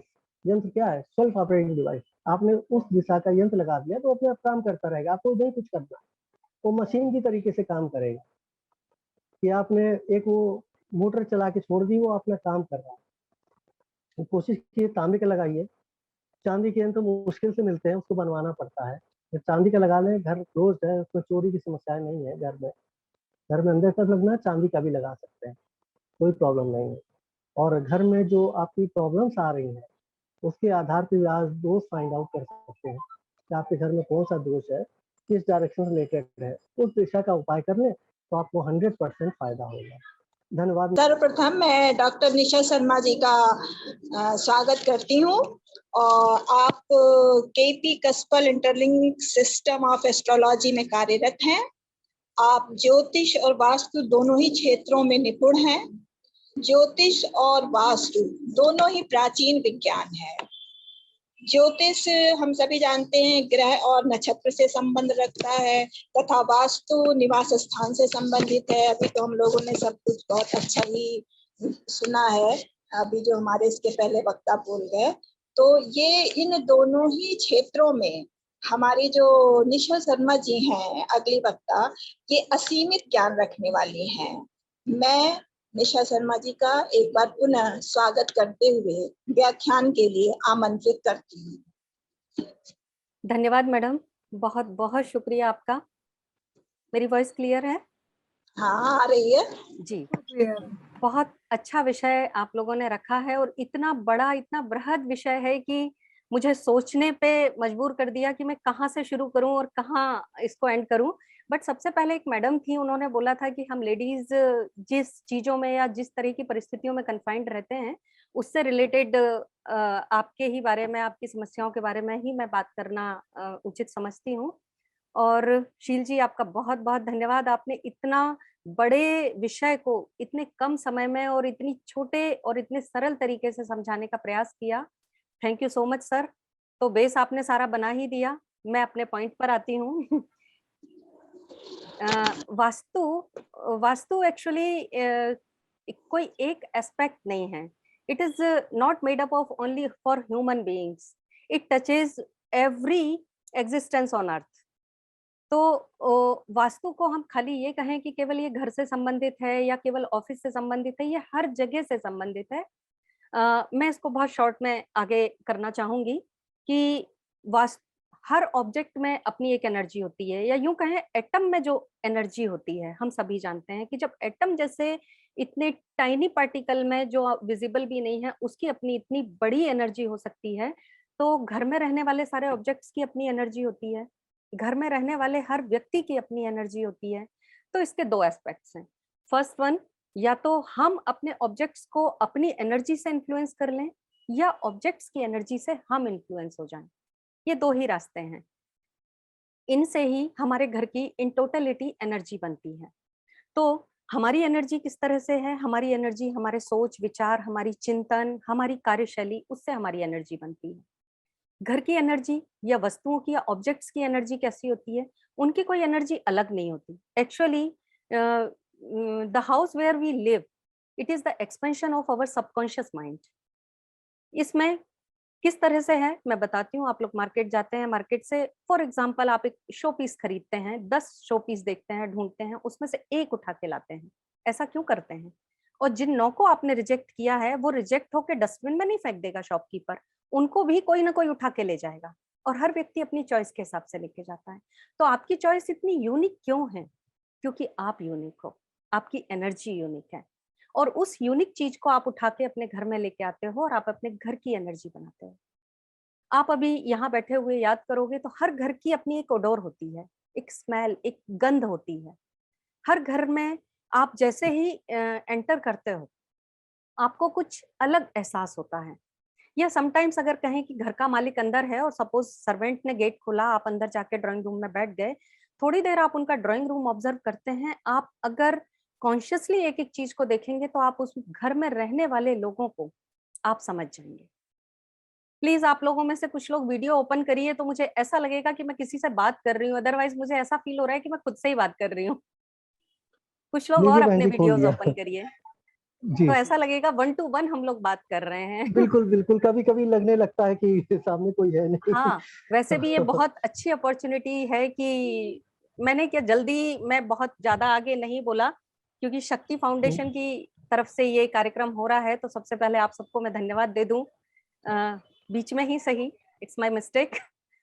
तो आप लोगों ने हमको बुलाया और आपके बीच में आप लोगों को से रूबरू होने का मौका मिल रहा है, तो प्लीज आप अपने आप को अपनी वीडियो ऑन रखिए तो मुझे आपको देखने का मौका मिलता रहेगा। हाँ, तो हम बात कर रहे थे घर के ऑब्जेक्ट्स की एनर्जी की। तो ये ऑब्जेक्ट्स की एनर्जी जो हम खुद चुन के लाए हैं वो हमारे लिए नेगेटिव कैसे हो सकता है? लेकिन उस घर में खाली हम अकेले नहीं हैं, उस घर में और भी मेंबर्स निवास करते हैं। हर एक की अपनी अपनी एक यूनिक आइडेंटिटी, यूनिक एनर्जी होती है। उसको कहीं ना कहीं वो ऑब्जेक्ट्स किसी न किसी तरह से प्रभावित कर सकते हैं। तो किसी भी घर में किसी भी एनर्जी को या जैसा शील जी ने डायरेक्शंस के एट्रीब्यूट्स बताए हैं, तो डायरेक्शंस के जो एट्रीब्यूट्स हैं या हम घर की एनर्जी को प्रभावित करना, वो 3 तरह से ही हो सकती है। या तो एक्टिविटी गलत हो।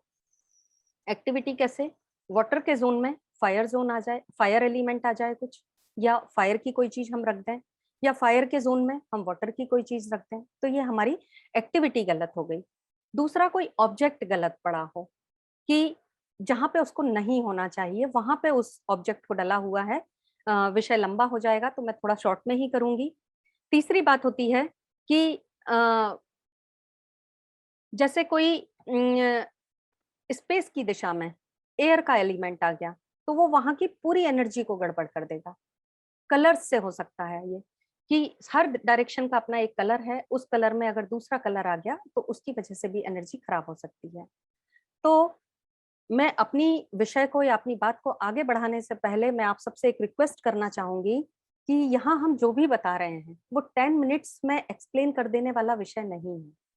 तो कोशिश कर रहे हैं हम कि आपके उपयोग की चीजें मैं आपको बता पाऊं, लेकिन प्लीज आप इसको तब तक अप्लाई मत करिएगा जब तक कि आपको कोई समस्या ना हो या आपने किसी अपने एक्सपर्ट से पूछा ना हो। ये उसी तरह से हो जाएगा जैसे कि आपको बुखार नहीं है और आप रोज पैरासीटामोल ले रहे हैं, क्योंकि इससे आगे भविष्य में हमको बुखार नहीं आएगा, उसकी संभावना कम हो जाएगी। तो ये इसी तरह से सेल्फ किलर होगा। तो प्लीज आप लोग ऐसे एक्सपेरिमेंट कोई मत करिएगा। यहाँ हम सिर्फ एक डिस्कशन कर रहे हैं और आगे भविष्य में भी हम लोग मिलते रहेंगे तो आपके आगे डाउट्स हम क्लियर करते रहेंगे। लेकिन जितना आप सुन रहे हैं उसको अपनी बेसिक नॉलेज मान के अपने पास रखिएगा, और अगर आपको कभी कोई समस्या होती है तो एक्सपर्ट्स की राय लेके फिर आप आगे उसके उपाय करिएगा, अपने आप मत करने लगिएगा। तो इस चीज को मैं आगे एक ही पॉइंट पे ले जाती हूँ क्योंकि इतनी बड़ी सारी चीजें हैं, हम कहाँ से शुरू करें कहाँ खत्म करें। एक तो ये कि जिस तरह से शील जी ने बताया, हर डायरेक्शन के एट्रीब्यूट्स बताए हैं, तो घर का एंट्रेंस हर जगह गलत नहीं होता, और जहां गलत होता है वहां गलत ही होता है, उसका कोई ट्रीटमेंट नहीं है। कई सारे वास्तुशास्त्री यह कहते हुए दिखे हैं कि तोड़फोड़ जरूरी नहीं होती है, उसको हम वैसे भी ट्रीट कर सकते हैं। बिल्कुल सही कहते हैं, वो गलत नहीं कहते, लेकिन फिर भी एक दो जगह ऐसी हैं जैसे ईशान कोण, हमारा ईशान कोण वाली जो जगह होती है, नॉर्थ ईस्ट कॉर्नर है, उस जगह वो हमारी देव स्थान है, या उस स्थान की एनर्जी को हम अपने क्लैरिटी ऑफ माइंड के लिए यूज करते हैं।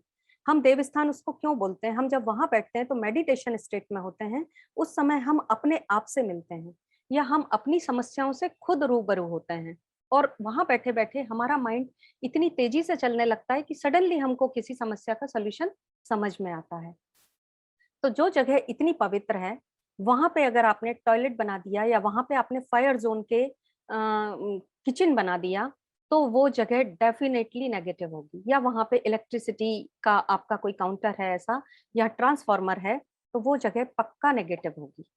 और उसको मैं अभी बहुत कुछ नहीं कहूंगी लेकिन वो नेगेटिव होगी, ये चीज आप मान के चलें। घर में साउथ एंट्री किस तरह से साइंटिफिकली मना किया गया है वो तो शील जी ने बताया ही है, लेकिन साउथ में भी साउथ वेस्ट कॉर्नर की एंट्री वो गलत है।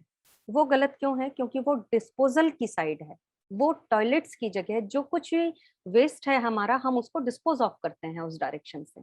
तो अगर हम उस डायरेक्शन को अपनी किसी ऐसे उपयोग के लिए वहां पे लगेंगे कि जहां हमको ग्रोथ चाहिए, ऐसा काम हम उस डायरेक्शन में करेंगे तो वो डिस्पोज ऑफ हो जाएगा, वहां ग्रोथ नहीं होगी आपकी।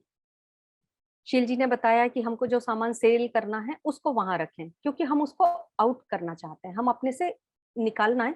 ये अलग बात है कि हम उसको कैश में कन्वर्ट करना चाहते हैं तो उसके अलग कॉम्बिनेशन हैं, वो हम बात करेंगे आगे। दूसरा है हमारा west north west, west north west, ये वाला कॉर्नर, ये भी परेशानियां का, डिप्रेशन का कॉर्नर है, इसलिए यहाँ पे एंट्री कभी नहीं होनी चाहिए। एक है ईस्ट साउथ ईस्ट, या सॉरी मैं इस तरह से कहूँ साउथ ईस्ट साउथ, वो कॉर्नर, वहां पे वो हमारे टेंशन्स का, एंजाइटीज का कॉर्नर है। तो सिर्फ घर की 16 दिशाओं में से सिर्फ ये 3 दिशाएं छोटे छोटे जोन हैं जो, जिनको अगर हम डिग्री वाइज देखेंगे तो हार्डली 22 डिग्रीज में एक जोन आता है। तो ये 22 डिग्रीज 3 टाइम्स करेंगे 66 डिग्रीज ही पूरे 360 जोन का में से 66 डिग्री ओनली ऐसा पार्ट है जहां पे हमारे घर की एंट्री नहीं होनी चाहिए। तो ये एक सामान्य बात हो गई। हमारे घर के चारों ओर या हमारी चारों दिशाओं में हम कहें 5 एलिमेंट्स का वास होता है, वही 5 एलिमेंट्स का वास हमारे अंदर भी होता है। जब हम उनसे एग्री करते हैं, हमारे एलिमेंट्स दिशाओं के एलिमेंट्स के साथ एग्री करते हैं तो डेफिनेटली हमारी ग्रोथ होती है। और वास्तु का यही एक उपयोग है कि हमारी एनर्जी को, हमारे एलिमेंट्स को हम दिशाओं के एलिमेंट्स के साथ में मैच कर सकें। जैसे नॉर्थ दिशा है वो वाटर एलिमेंट है, वाटर एलिमेंट आपको सेंसिटिव बनाता है, आपको इमोशनल बनाता है। अगर आप में बहुत ज्यादा सेंसिटिविटी है, आप हर चीज को लेके आपका रिएक्शन वो आउटबर्स्ट के रूप में निकलता है, तो हम उसको ट्रीट करेंगे। साउथ डायरेक्शन है वो फायर का एलिमेंट है, फायर आपको जरूर चाहिए, फायर जील है, किसी काम को करने के लिए बहुत जरूरी है। फायर आप में अट्रैक्शन है, and this attraction is not all about the lust. Attraction means people wants to meet you, people wants to be with you. तो ये फायर जोन का एलिमेंट है। तो फायर हमको सारे एलिमेंट्स चाहिए, हमको किसी एलिमेंट से एतराज नहीं करना है कि ये एलिमेंट फायर एलिमेंट है, इधर नहीं जाना, ये डिस्पोजेबल जोन है, डिस्पोजल जोन में नहीं जाना, ऐसे नहीं करना है। हर जोन का, हर जगह की अपनी एक उपयुक्तता है, बशर्ते वो सब बैलेंस्ड हो। अपनी बात को समअप करने से पहले मैं शॉर्ट में एक बात और कहना चाहूंगी। आजकल लेडीज वर्किंग हैं, सभी अपनी अपनी आइडेंटिटी बना रही हैं, सब अपने लिए कुछ ना कुछ करना चाह रही हैं। आजकल लेडीज खाली किचन तक या घर की 4 दीवारी तक कन्फाइंड नहीं है। तो बिजनेस, आपके बिजनेस के लिए, आपके काम के लिए सिर्फ 2-3 टिप्स दूंगी। बिजनेस में हम प्लानिंग करते हैं, ऑर्गेनाइजिंग करते हैं, सिलेक्शन करते हैं, स्टाफिंग करते हैं, कंट्रोलिंग करते हैं और पब्लिक रिलेशंस करते हैं। इसमें से जो सबसे बड़ी मेन इंपॉर्टेंट चीज है वो है आपकी मनी कंट्रोलिंग। मनी कंट्रोलिंग का जोन हमेशा आपका गेनिंग जोन होना चाहिए। गेन जोन कौन सा है? जो नॉर्थ वेस्ट की तरफ आएगा, या मिडिल ऑफ नॉर्थ भी हम कह सकते हैं, वो भी गेन जोन है। तो जब भी कभी आप अपने बिजनेस को शुरू कर रहे हैं या आपका बिजनेस ऑलरेडी है तो आप उसमें चेक करिए क्या जहां से आपकी मनी फ्लो हो रही है या मनी का इन्वॉल्व प्लेस है, जो पर्सन उसके लिए रिस्पॉन्सिबल है, जो मनी का कलेक्शन करता है, क्या वो इस जोन में बैठा हुआ है? अगर नहीं बैठा है तो आप प्लीज उसके अरेंजमेंट करिए। क्योंकि ऑफिस में जनरली हम लोग क्या करते हैं, जो भी हमारा फ्लोर है उसमें क्यूबिकल्स बना दिए और हर पर्सन को हम लोग वहां पे बिठा देते हैं। तो ऐसा करने से वहां की जो एनर्जी है उसका हम पूरा उपयोग नहीं कर पाते हैं। किसी भी जगह की एनर्जी को हमको मैक्सिमम यूज करना है, यही वास्तु कहता है, इसके अलावा और कुछ नहीं कहता। अगर आप कोई नया बिजनेस शुरू करना चाहते हैं तो नए बिजनेस के लिए आपको नॉर्थ ईस्ट में, वहां से आपको आइडियाज आएंगे, क्योंकि वो क्लैरिटी ऑफ माइंड देता है। अगर आप नॉर्थ साइड में बैठेंगे तो नॉर्थ डायरेक्शन जो है अपॉर्चुनिटी की डायरेक्शन है, अपॉर्चुनिटीज आएंगी। जब आप बिजनेस करेंगे तो आपको डेफिनेटली अपॉर्चुनिटीज चाहिए, आगे के लिए अपने काम को बढ़ाना है। तो वो अपॉर्चुनिटीज के लिए जो बिजनेस का मालिक है उनको नॉर्थ डायरेक्शन में बैठना है। नॉर्थ डायरेक्शन में भी फेस भी आपका नॉर्थ की साइड ही होना चाहिए। ऐसा नहीं हो कि वहां हम पीठ करके और फेस हमने साउथ की साइड कर लिया। डायरेक्शन नॉर्थ हो और फेस भी नॉर्थ हो, तब हमको वहां से अपॉर्चुनिटीज आती है। अगर हमारा पब्लिक रिलेशन से रिलेटेड बिजनेस है तो हमको ईस्ट साइड को प्रेफरेंस देना चाहिए। नॉर्थ ईस्ट नॉर्थ, वहां पे पब्लिक रिलेशंस होंगे। तो इस तरह से अभी सिर्फ इतना ही, क्योंकि समय की बाध्यता है। फिर कभी आप लोगों से मिलने का अवसर मिला इस तरह से तो मैं डेफिनेटली और आगे आपके उपयोग की बातें बताना पसंद करूंगी, क्योंकि जो अगर आपको वास्तुशास्त्री बनना है तो बहुत डीप में जाना है, और उस तरह की डीप चीजें फिर हम एक्सप्लेन करेंगे, तो हम अलग से बात करेंगे उसके बारे में। आज अभी इतना ही। नमस्कार। पता नहीं कितना मैं एक्सप्लेन कर पाई आपके उपयोग की बातें, कोशिश मेरी रही। धन्यवाद। निशा जी, आपने बहुत थोड़े में बहुत अच्छा बताया है और आगे भी हम जरूर मिलते रहेंगे। मैं अलका जी को फिर से कहूंगी कि न्यूसी जी का परिचय दें। अलका जी। धन्यवाद। न्यूसी समैया जी भोपाल से हैं। आपकी शैक्षणिक योग्यता MCA है। आप कंप्यूटर साइंस में PhD कर रही हैं। आपने भारतीय विद्या भवन न्यू दिल्ली से ज्योतिष अलंकार किया है। पिछले 25 वर्षों से ज्योतिष के क्षेत्र में हैं आप। आपने वैदिक institute of astro vastu Chittorgarh से वास्तुशास्त्र आचार्य का कोर्स किया है।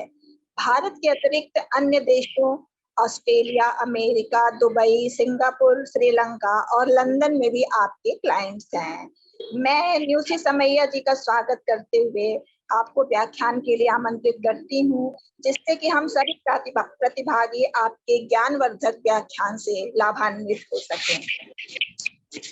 न्यूसी समैया जी, आपका स्वागत है, आपको आमंत्रित कर रही हूँ। सबसे पहले धन्यवाद अलका श्रीवास्तव जी मेरे इंट्रोडक्शन के लिए, थैंक यू वेरी मच। और मैं साथ में ज्योतिष गुरुकुल, शक्ति फाउंडेशन और सील जी सभी का धन्यवाद और अभिनंदन करती हूँ कि आपने एक इतनी सार्थक विषय पर सार्थक चर्चा का आयोजन किया और मुझे इतने काबिल विद्वानों के समक्ष बोलने का अवसर दिया। इसके लिए मैं बहुत बहुत धन्यवाद करती हूँ। और वाकई में आज की जो भी चर्चा रही वो बहुत ही ज्ञानवर्धक रही। हम सभी ने कुछ ना कुछ पॉइंट्स जरूर नोट किए होंगे। शील जी ने बोला, निशा मैडम ने बोला, सुषमा मैडम ने जो शुरू में बोला, वो सभी चीजें वाकई में संग्रहणीय थी और प्रमाणिक थी और हमारे जीवन में काम आने वाली थी। इसमें जो चीज निकल के आई वो सबसे पहली चीज ये निकल के आई कि वास्तु शास्त्र जो है वो किसी ह्यूमन पर्सन इस तरह से नहीं है, ब्रह्मांड के प्रत्येक कण इससे प्रभावित होता है। जितने भी कण हैं ब्रह्मांड में, एक छोटे से छोटा एटम की जैसे निशा जी ने बात की, तो न्यूक्लियस में ही सारी एनर्जी होती है। चाहे हम इलेक्ट्रॉन, प्रोटॉन, न्यूट्रॉन की बात करें तो जो एनर्जी होती है, पर न्यूक्लियस में परमाणु ऊर्जा से हम सभी वाकिफ हैं। तो प्रत्येक कण में वही एनर्जी छुपी हुई है जो जिससे कि पूरा का पूरा ब्रह्मांड जिस एनर्जी से बना हुआ है। अब मैं सबसे पहले आती हूँ वास्तुशास्त्र जो शब्द है वो उसका की उत्पत्ति या उसका क्या लॉजिक है। वास्तुशास्त्र से आज कोई अपरिचित नहीं है। सामान्यतः भारतीय भवन निर्माण कला को सामान्य शब्दों में हम वास्तुशास्त्र कई लोग बोल देते हैं, परंतु वास्तुशास्त्र और वास्तुकला इन दो चीजों में जमीन आसमान का अंतर होता है। जो वास्तुशास्त्र होता है वह भवन निर्माण के वैज्ञानिक सूत्रों और उनके प्रभावों का अध्ययन किया जाता है। इसमें पंच तत्वों का प्रभाव जो एक सूक्ष्म एटम पे पड़ता है या पूरे ब्रह्मांड पे पड़ता है, दोनों ही एक ही पिंड से बने हुए हैं। उनपे जो पंच तत्व अग्नि, पृथ्वी, जल, वायु, आकाश, इनका जो प्रभाव पड़ता है, तो उसका जो साइंटिफिक तरीके से अध्ययन किया जाता है उसे एक्चुअली हम वास्तुशास्त्र कहते हैं। और जो वास्तुकला, जो भवन निर्माण की कला, जो पश्चिम का शब्द है एक्चुअली आया हुआ, वो इससे टोटली अलग होता है। हम सिर्फ एक घर निर्माण के आर्किटेक्चर को वास्तु नहीं बोल सकते। हम जहाँ खड़े हुए हैं, हम कहीं मंदिर में जाते हैं, हमारे पड़ोस का, जैसे पहले भी बोला, वास्तु कैसा है, पूरे एनवायरनमेंट का जो फर्क पड़ता है वो एक्चुअली वास्तु शास्त्र होता है कि पंच तत्वों की जो एनर्जी आ रही है, जो सूर्य की एनर्जी आ रही है, जो सूर्य मेन सोर्स है एनर्जी का, तो हम उसको किस तरह से चैनलाइज कर रहे हैं, हम उसकी फ्रीक्वेंसी को कैसे अडॉप्ट कर रहे हैं, किस रूप में हम अपने जिस घर में रह रहे हैं या जिस जगह पे हम प्रतिष्ठान या दुकान व्यवसाय में बैठे, ऑफिस बनाए, तो हम उस एनर्जी को किस तरह से यूज कर रहे हैं। कई बार हमने देखा होगा कहीं बहुत सुंदर आर्किटेक्चर होता है, सब कुछ अच्छा होता है, सजा धजा घर होता है, लेकिन उनके घर में जाके बैठने का मन नहीं करता। और कई बार हम जाते हैं और हमारा वहां से आने का मन नहीं करता। ये दोनों चीजें हमने अपनी लाइफ में कहीं ना कहीं हर बार महसूस करी है। यही वास्तु शास्त्र है, यही उस जगह की वास्तु का ऑरा, एनर्जी जो बनती है किसी प्लेस की, किसी प्लेस का जो ऑरा बनता है, उसी को हम, उसी की प्रॉपर तरीके से स्टडी करना कि कहाँ से हमें कितनी रेज चाहिए, कितना मैग्नेटिक इफेक्ट चाहिए, कितनी सोलर एनर्जी चाहिए और किस डायरेक्शन से चाहिए, उसका सही अगर यूटिलाइजेशन करने का जो शास्त्र है, जो विज्ञान है, ये एक्चुअली फिजिक्स का पार्ट है। इसी को हम वास्तु कहेंगे। वास्तु शास्त्र के जो सूत्र होते हैं वो उन सभी प्राकृतिक इकाइयां, जो यूनिट्स हैं, कि सूक्ष्म ऊर्जा संरचना और उनकी बल रेखाओं की प्रकृति से संबंधित होते हैं। जो इस ब्रह्मांड में जितने भी एटम्स स्थित है, उन सबकी जो एनर्जी, उनका सही यूज करना एक्चुअली वास्तु कहलाता है। इसमें एक सूक्ष्म कण से लेके पूरे के पूरे यूनिवर्स, पृथ्वी तक, पृथ्वी जो एक प्लैनेट तक, एक छोटे सूक्ष्म कीड़े से लेके या कोई बैक्टीरिया से लेके मनुष्य तक, या घास से लेके बड़े पेड़ पौधों तक, सभी की एनर्जी को प्रॉपर फ्रीक्वेंसी में चैनलाइज करना इज द वास्तु। जैसे हम नॉर्थ ईस्ट में ग्रास लगाने की बात करते हो, बड़े पेड़ों को साउथ में लगाने की बात करते हो, तो ये तरीका यही है कि हम इनकी एनर्जी को चैनलाइज करें। निशा जी आ जाइए प्लीज, वीडियो ऑन कर लीजिए, मुझे भी अच्छा लगेगा चेहरे देखना सबके। एक्चुअली लग रहा है वीडियो रिकॉर्डिंग हो रही है। ये बात सही है, फर्क पड़ता है। जब हम लोग क्लास लेते हैं तो सारे स्टूडेंट एकदम देखते रहते हैं, तो वो आदत है उस तरीके से। अच्छा, अब इस सिद्धांत के अनुसार, जो अभी जिस प्रिंसिपल की बात कर रहे हैं फिजिक्स के, ब्रह्मांड, पूरा ब्रह्मांड एक वस्तु है। जो दिशाओं की बात या जो पंच तत्वों की बात की, एनर्जी की बात हम करते हैं, उनका हमारे जीवन पे इफेक्ट पड़ने की बात करते हैं, तो ब्रह्मांड भी एक वस्तु है और इसकी संरचनाएं उन्हीं सूत्रों, सिद्धांतों पर बनती है, क्रिया करती हैं, जिन पर कोई छोटी इकाई, जैसे सूत्र है यथा ब्रह्मांड तथा पिंड, जो ब्रह्मांड में है वही एक छोटे पिंड में है, वही एनर्जी दोनों में सेम है। और यानी जिस एनर्जी, बल रेखाओं, ऊर्जा तरंगों, जिन्हें एनर्जी वेव्स बोलते हैं, की फ्रीक्वेंसी से यह ब्रह्मांड अस्तित्व में है, उसी एनर्जी और फ्रीक्वेंसी से ब्रह्मांड का एक छोटे से छोटा कण भी अस्तित्व में है।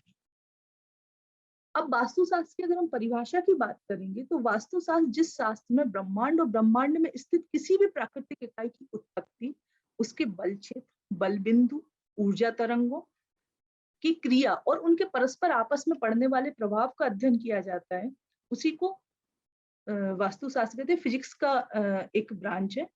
वास्तु का प्रभाव हमारे जीवन के हर एक पहलू पे पड़ता है, चाहे वो फाइनेंस हो, चाहे वो हमारा रिलेशनशिप हो, चाहे हमारी स्टडी हो, चाहे हमारी एजुकेशनल मेंटल ग्रोथ हो, चाहे हमारी physical as well as mental health हो, सबका प्रभाव वास्तु पे पड़ता है।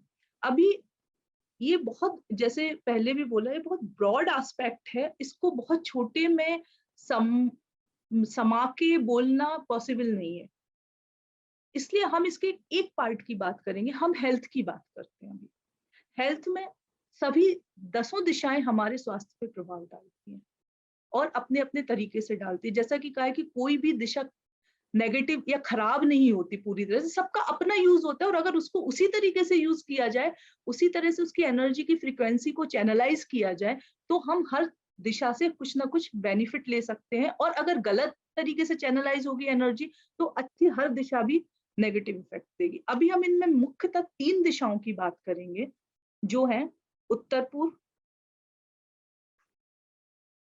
ब्रह्मस्थान और दक्षिण पश्चिम। अभी हम मेनली इन 3 के बारे में बात करते हैं। इनमें कोई दोष होने से घर के सदस्यों पे किस तरह का इम्पैक्ट आता है, किस तरह से उनकी हेल्थ डिके होती है, इफेक्ट होती है, हम अभी उसके बारे में बात करते हैं। जैसे उत्तर पूर्व दिशा में, नॉर्थ ईस्ट में अगर लाल रंग हो, मर्मस्थान में कहीं कील लगी हो, तो डेफिनेटली ये मैंने प्रैक्टिकल में देखा कि लोगों को माइग्रेन की समस्या हो जाती है उस घर में रहने वाले सदस्यों को, स्पेशली, और वो जो डायरेक्शन यूज करते हैं उनको माइग्रेन का प्रॉब्लम। जैसे अगर ब्रह्म स्थान की बात करें, अगर ब्रह्म स्थान में कोई गड्ढा है, उसमें पानी भरा हुआ है, रीढ़ की हड्डी से संबंधित समस्याएं लोगों में, घर के सदस्यों में देखी गई हैं।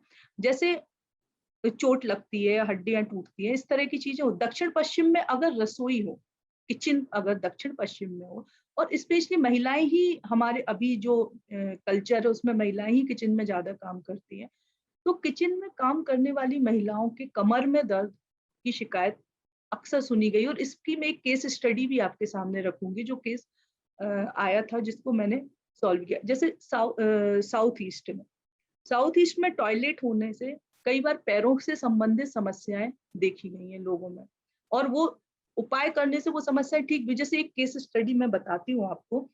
एक लेडी ने नए घर में शिफ्ट किया, उन्होंने बिल्डर से बना बनाया घर लिया था, और उनको जब से वो उस घर में शिफ्ट हुई, उनको कमर दर्द की कंटिन्यूअस प्रॉब्लम रहने लगी। 3 महीने बाद ये हाल हो गया कि उनका एक ऑपरेशन कराना पड़ा और वो बेड रिडन हो गई। 6 महीने बाद उनका दूसरा भी ऑपरेशन हुआ, वो बेड, लगभग 1 साल बीत गया। जब मैंने उनका घर विजिट किया तो मैंने देखा उनका किचन और पूजा घर दोनों ही साउथ वेस्ट में थे, और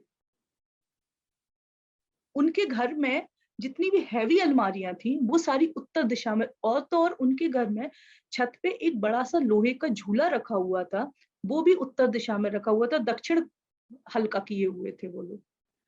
जब उनकी किचन को आग्नेय कोण में शिफ्ट किया, उनके घर का पूजा घर उत्तर पूर्व में किया, क्योंकि उनके घर में वो प्रोविजन था, हो सकता था इजीली, वो हुआ। उनका बेडरूम चेंज किया। आप बिलीव नहीं करेंगे, 3 महीने करने के 1 महीने के अंदर उनके स्वास्थ्य में तेजी से सुधार हुआ, और 3 महीने बाद वो वॉक करने लगी। और उसके बाद मतलब उन्होंने बोला मुझे घर आके कि दैट वाज रियली मिरेकल। बोले जो डॉक्टर्स नहीं कर पाए वो घर के वास्तु ने कर दिया। I was never imagined that कि ऐसा हो सकता है। तो ये एक और केस स्टडी है। एक हस्बैंड वाइफ डॉक्टर दोनों, और उनकी एक इकलौती बेटी 12 साल की, 3 सदस्य थे घर में। उन लोग नए घर में शिफ्ट हुए जाके। उस घर में जैसे वो लोग शिफ्ट हुए, धीरे धीरे परिवार के तीनों सदस्यों के बीच कड़वाहट बढ़ने लगी, पति पत्नी के झगड़े होने लगे, दोनों ही जबकि प्रोफेसर रैंक के डॉक्टर्स। बिटिया पेरेंट्स से बात करना बंद कर दी। उनके पास किसी के पास कुंडलियां नहीं थी, तीनों की कुंडलियां नहीं थी। मैंने उनका घर जब विजिट किया, वास्तु देखा उनके घर का, तो उनके पति पत्नी का बेडरूम साउथ ईस्ट में था। उनके घर में किचन में गैस स्टोव, जो एक सभी वास्तु का बहुत ही कॉमन सा सूत्र है कि गैस स्टोव और पानी का स्टोरेज पास पास नहीं होना चाहिए, अदरवाइज घर में तनाव या कलह या किटकिट होती है। वो बिल्कुल ही 2 फुट के डिस्टेंस पे थे। उनकी बिटिया का बेडरूम साउथ वेस्ट में था। ऐसे छोटे छोटे। अच्छा, सबसे बड़ा जो चीज था, उनके घर का दक्षिण दिशा ऊपर से डुप्लेक्स में ऊपर से नीचे तक पूरी खुली हुई थी। एक फ्लोर पे बालकनी, दूसरे में पोर्च, नीचे ग्राउंड फ्लोर पे पोर्च था, बालकनी थी, पूरी खुली हुई थी, और दक्षिण का पूरा सूरज की रोशनी उनके पूरे घर में आती थी। तो ये उन लोगों के आपसी तनाव का, अंदर इरिटेशन का, बहुत एनर्जी, नेगेटिव एनर्जी, इन सब का कारण बना।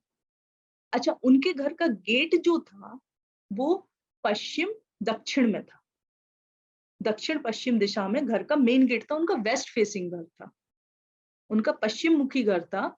दक्षिण पश्चिम से एंट्री थी और सीधा पोर्च था, और ऊपर पूरा बालकनी, मतलब पूरा वहां से खुला हुआ घर। आप इमेजिन कर सकते हैं उस घर को। जब उनका मेन गेट एग्जैक्ट पश्चिम में शिफ्ट किया गया, दक्षिण दिशा को पूरी तरह से कवर किया गया, उत्तर जो कवर थी वहां बालकनी करी उन्होंने, बच्ची का बेडरूम अपना बेडरूम चेंज किया। अच्छा, उनके घर में एक चीज और थी, ब्रह्म स्थान में उनका घर की जब नाप तौल पूरा दिशाएं निकाल के किया गया कंपास से, तो ब्रह्म स्थान जो बन रहा था वहां रूम में बड़ा सा हैवी संदूक रखा, वो हटाया।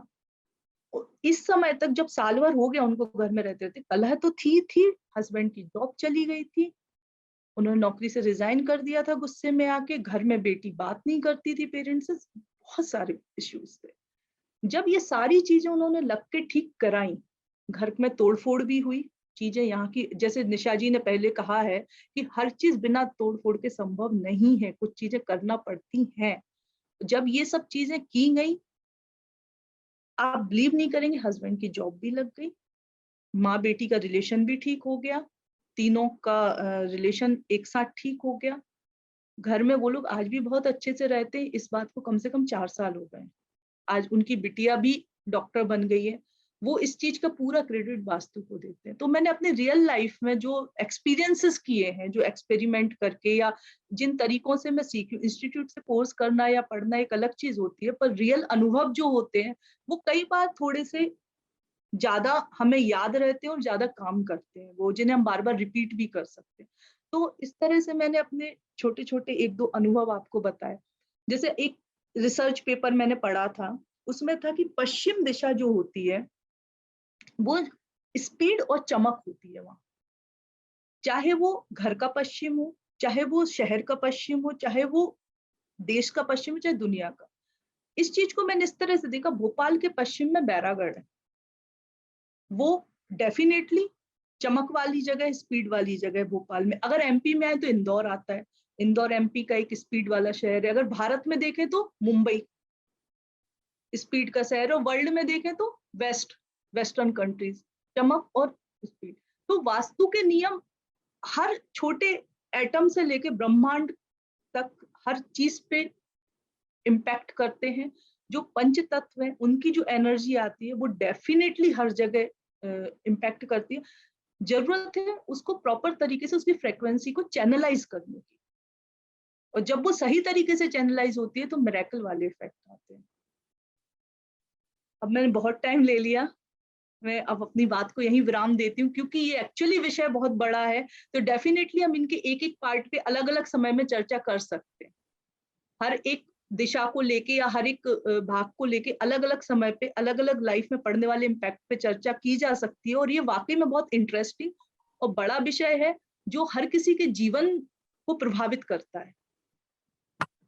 तो मैं यहीं विराम लेती हूँ और आप सभी को बहुत बहुत धन्यवाद देती हूँ जो आप लोगों ने इतने अच्छे से मुझे सुना, और मुझे अपॉर्चुनिटी देने के लिए शक्ति फाउंडेशन, शील जी और ज्योतिष गुरुकुल का दोबारा मैं आभार व्यक्त करती हूँ। बहुत बहुत धन्यवाद। न्यूसी जी के लेक्चर से हम लोगों ने बहुत कुछ सीखा।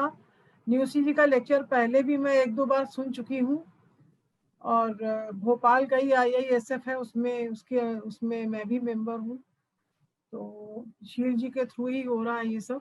ज्योतिष गुरुकुल एक्चुअली शील जी ने बनाया है, और उसके ये डायरेक्टर हैं, और बहुत ज्योतिष के लिए बहुत काम कर रहे हैं, और इनका ये सोच है कि हम बहुत ईमानदारी से ज्योतिष में काम करेंगे और ज़्यादातर लोगों को ज्योतिष सिखाने की कोशिश करेंगे, प्रयास करेंगे।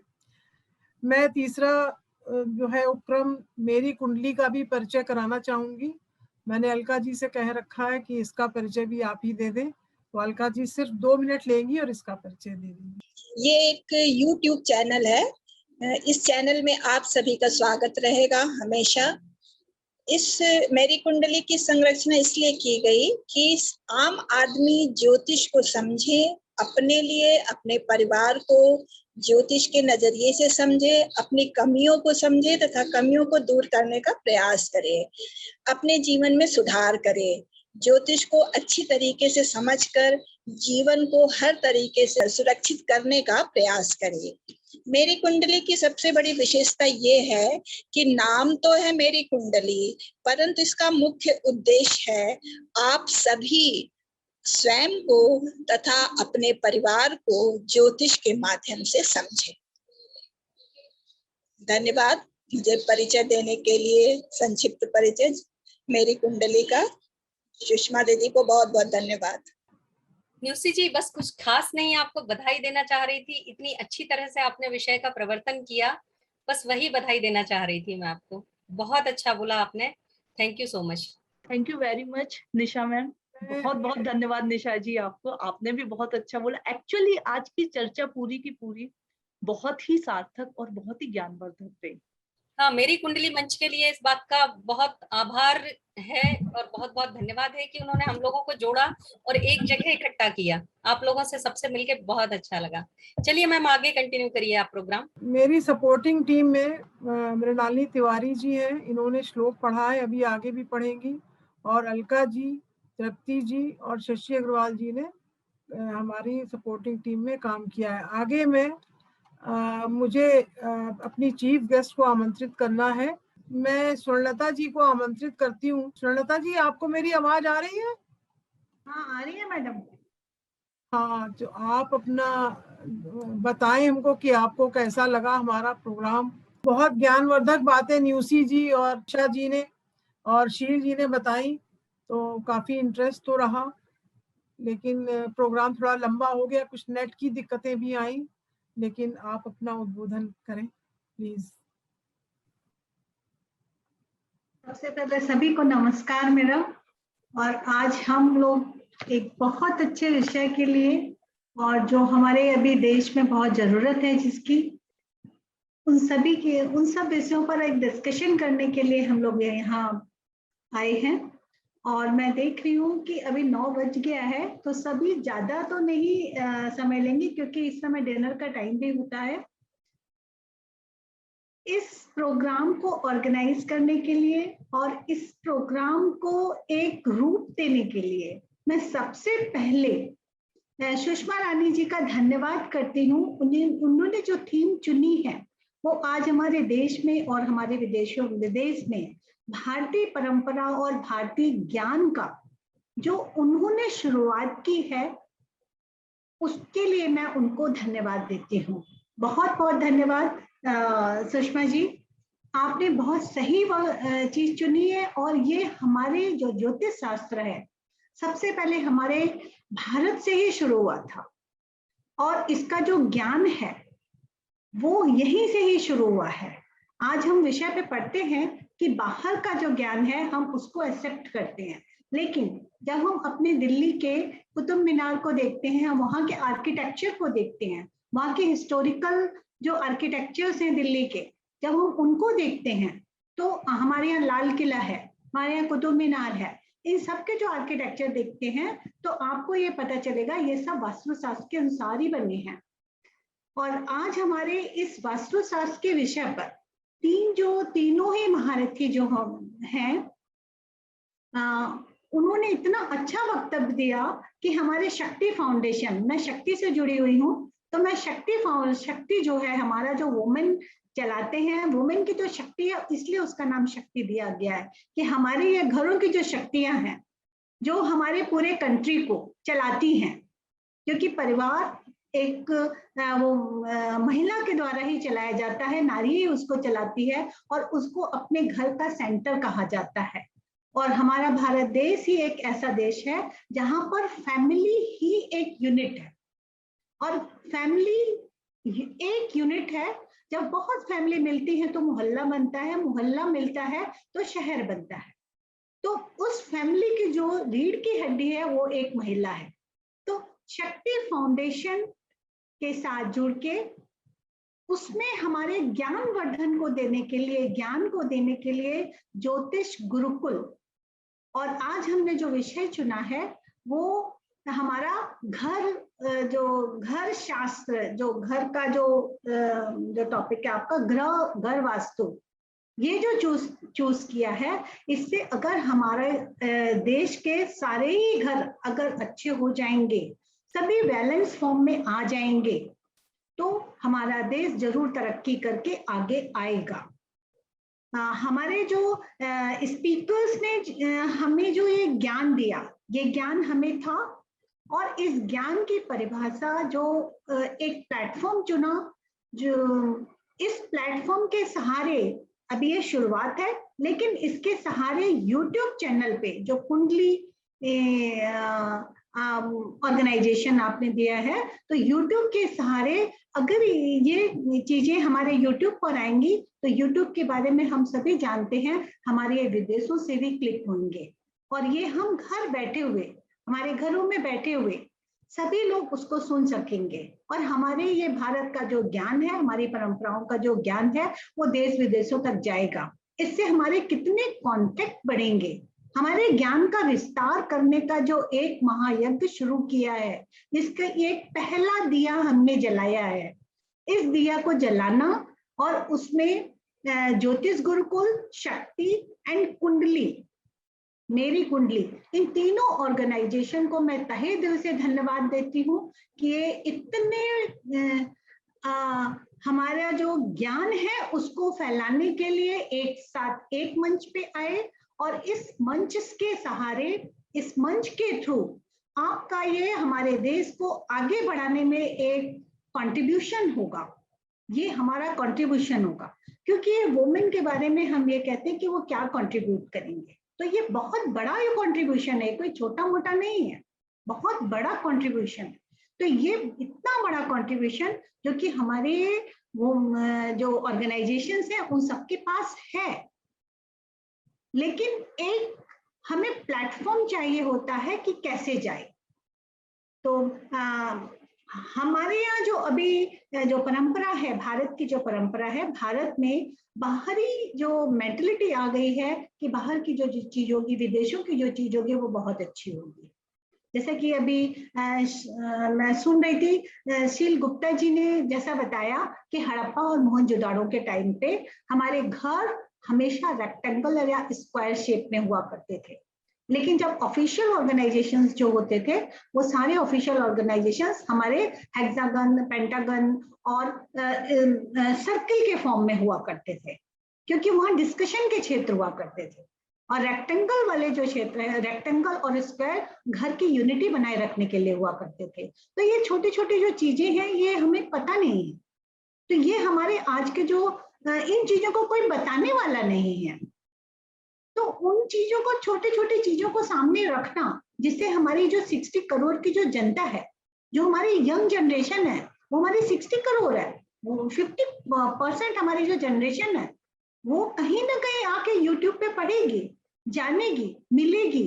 और आज मैं देख रही हूँ कि वहां पे 32 मेंबर्स ज्वाइन किए हुए थे, तो 32 मेंबर्स जाकर के अपने घरों में बात करेंगे, उनके बच्चे उनसे इंटरेक्ट करेंगे, तो कितना स्प्रेड होगा। तो यही इस तरह के प्लेटफॉर्म्स इसी काम के लिए होते हैं कि हम अपनी नॉलेज को कैसे फैला सकें और उनको अपने घरों की जो प्रॉब्लम्स है, जैसे नैसी समैया जी ने बोला कि जो प्रॉब्लम्स है हमारे घर की, उन्होंने केस स्टडी दिया कि कैसे वो प्रॉब्लम सॉल्व हो गई। और हमारे यहाँ निशा शर्मा जी ने वास्तु शास्त्र के बारे में जो छोटी चीजें बताई कि नॉर्थ ईस्ट और साउथ वेस्ट इन सबों में कौन सा हल्का होना चाहिए, कौन भारी होना चाहिए, ये उन्होंने बताया। तो ये अगर हम सब सुन रहे हैं तो हम अपने घरों में खुद से भी कर सकते हैं। तो ये नॉलेज होना, फ्रीलांस ये नॉलेज होना, तो छोटे छोटे काम तो हम सारे ही कर सकते हैं। तो इससे हमारी जो एनर्जी लेवल है वो बहुत बढ़ेगा। तो जो हम कर सकते हैं एटलीस्ट वो तो करें, क्योंकि आज अपने समाज में देखा होगा कि निगेटिविटी को सब बहुत ज्यादा पूछते हैं। निगेटिव को आप न्यूज़पेपर सुबह से उठा के पढ़ो, बिल्कुल पढ़ने का दिल नहीं करता, कि सिर्फ निगेटिव न्यूज रहती है, कोई भी पॉजिटिव न्यूज नहीं रहती है। हमारी जो जनता है उसको निगेटिव माइंड सेट बना दिया है, तो ये पॉजिटिव एनर्जी आएगी कहाँ से? हम घरों को पॉजिटिव बनाएंगे, सबसे पहले जो हमारी यूनिट है देश की, हम उसको पॉजिटिव बनाएंगे, उसकी सोच को पॉजिटिव बनाएंगे, और ये जो उपाय हम अपने घरों में करेंगे तो अपने आप वो कंपेल होंगे कि हमें पॉजिटिव एनर्जी को ही देखना है, पॉजिटिव चीजों को ही देखना है। तो जिससे कि हमारे देश में जो, क्योंकि हम लोग ईस्टर्न साइड में आते हैं, हम लोग वेस्टर्न साइड में नहीं है, भारत ईस्टर्न साइड में आता है, तो उसका जो उदय हुआ है तो भारत से हाईएस्ट एनर्जी निकलती है। तो भारत ही ज्ञान का रूप है, भारत ही एक विश्व गुरु है। हम, आप सभी ने सुना होगा कि विश्व गुरु हैं हम, और सब हमारा जो इतिहास है वो सबसे पुराना इतिहास है। और भारत से ही पूरे विश्व में फैला है। जो स्पिरिचुअल एनर्जी, स्पिरिचुअल सोच, हमारा योगा, ये सब यहाँ से निकले हैं। लोग यहाँ पर आते थे भारत में ज्ञान के लिए। आपने नालंदा और तक्षशिला यूनिवर्सिटीज को देखा होगा, वहां पर दरबान ही इतना ज्ञानी होता था दरबान कि वो वहां पर अंदर घुसने वाले जो बाहर के लोग आते थे, अंदर घुसने के लिए उनकी टेस्टिंग पहले वहीं हो जाती थी। वो इतने क्वेश्चंस पूछता था कि हाँ, उसके बाद वो ही पास कर देता था कि हाँ आप अंदर जा सकते हो। तो इस तरह का ज्ञान हमारे भारत में रहा है। तो हम विश्व गुरु कहलाते थे। क्यों कहलाते थे? यही रीजन है कि हम विश्व गुरु कहलाते थे, हमारे पास पॉजिटिव एनर्जी थी। तो ये जो बेड़ा सुषमा रानी जी ने उठाया है और एक ये बहुत अच्छा प्रोग्राम शुरू किया है, जिसमें हमारे बहुत बड़े बड़े स्पीकर्स को बुलाया, उनकी नॉलेज को सभी के साथ शेयर किया, और इस नॉलेज को शेयर करने से जो स्प्रेड होगा वो एक पॉजिटिव एनर्जी लाएगा, समाज में उसका एक बहुत बड़ा स्प्रेड होगा, जो हमारा समाज में एक छोटे से दिया अगर जलाते तो पूरे में आसपास पूरे में उजाला होता है। तो ये उजाले को उजाला करने का एक जो कार्य किया है, मैं इसके लिए उनका तहे दिल से धन्यवाद देती हूँ। और प्रोग्राम्स में थोड़ा बहुत ये अभी शुरुआत है, तो थोड़ा बहुत तो ये होता ही है। आजकल हमारे यहाँ भी क्या इंटरनेट की प्रॉब्लम्स होती ही है। तो हम भारत में रह रहे हैं, हमारा भारत अभी इतना डेवलप नहीं हुआ है, और स्पेशली यूपी में तो अभी बहुत चेंजेस चल रहे हैं, और यूपी एक दिन बहुत अच्छा बनेगा। और मैं भी यूपी को बिलोंग करती हूँ, मैं बनारस को बिलोंग करती हूँ, तो यूपी की हालत मैंने देखी हुई है। तो उसमें अगर ये चीजें होती है तो हम सब बेयर करें। और जो तीनों वक्ताओं ने इतना बढ़िया जो दिया है, अपने ज्ञान को दिया है, इसको स्प्रेड हो जाए। और मेरी भगवान से आशा है कि ये जो नॉलेज है ये हमारे सभी यंग जनरेशन इसको सीखे, इसको जाने, और इसको अपने में आत्मसात करें, और अपने घर में पॉजिटिव एनर्जी लाने के लिए जितना ज्यादा यूज करेंगे तो हमारा पूरा समाज पॉजिटिव होगा। और ये जो समाज अगर पॉजिटिव है तो ये कंट्री हमारी पॉजिटिव डायरेक्शन में 100% रहेंगे। तो निगेटिविटी और झगड़े, लड़ाई, ये सारी चीजें हमारी खत्म हो जाएंगी। तो इस बेड़ा को उठाने के लिए मैं सुषमा जी का तहे दिल से धन्यवाद करती हूँ, और मैं उनकी पूरी टीम को और उनको थैंक्स करती हूँ कि उन्होंने इतने सुंदर मौके पर मुझे इनवाइट किया और मुझे कुछ बोलने का मौका दिया। तो thank you so much team of Gurukul, Mary Kundli and Jyotish Gurukul. Thank you so much. बहुत इंस्पिरेशनल आपने लेक्चर हम लोगों को दिया, और हमारा जो है बहुत मान बढ़ाया है आपने, और हमें हिम्मत बहुत बंधाई है। कल्याण मंत्र आपके सामने है, आप इसका वाचन करें। सर्वे भवन्तु सुखिनः,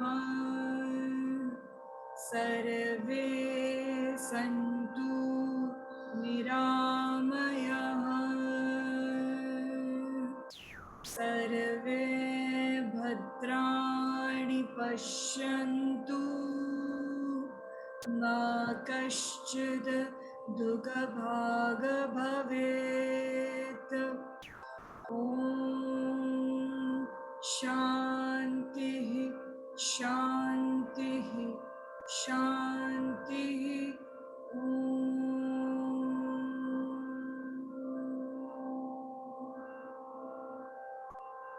थैंक यू। शशि जी, आप धन्यवाद दें। नमस्कार। सबसे पहले मैं ज्योतिष गुरुकुल शक्ति कानपुर प्रांत और मेरी कुंडली का हार्दिक आभार व्यक्त करती हूँ, जिन्होंने इस कार्यक्रम का आयोजन किया। और मैं हमारी chief guest doctor Swarnalata Sarraf ji को धन्यवाद ज्ञापित करती हूँ, क्योंकि उन्होंने हमें अपने विचारों से हमें अवगत कराया और ये बताया कि समाज में पॉजिटिव एनर्जी कैसे आए। और मैं उनका और भी हार्दिक धन्यवाद व्यक्त करती हूँ, जिन्होंने अपना अमूल्य समय हमें प्रदान किया। इसके बाद में मृणाली जिन्होंने बहुत ही मधुर स्वर में श्लोक प्रस्तुत किया, उसका मैं आभार व्यक्त करती हूँ। सबसे पहले मैं कीनोट स्पीकर डॉक्टर शील गुप्ता जी को धन्यवाद प्रेषित करती हूँ, जिन्होंने वास्तु के बारे में हमें लाभान्वित किया।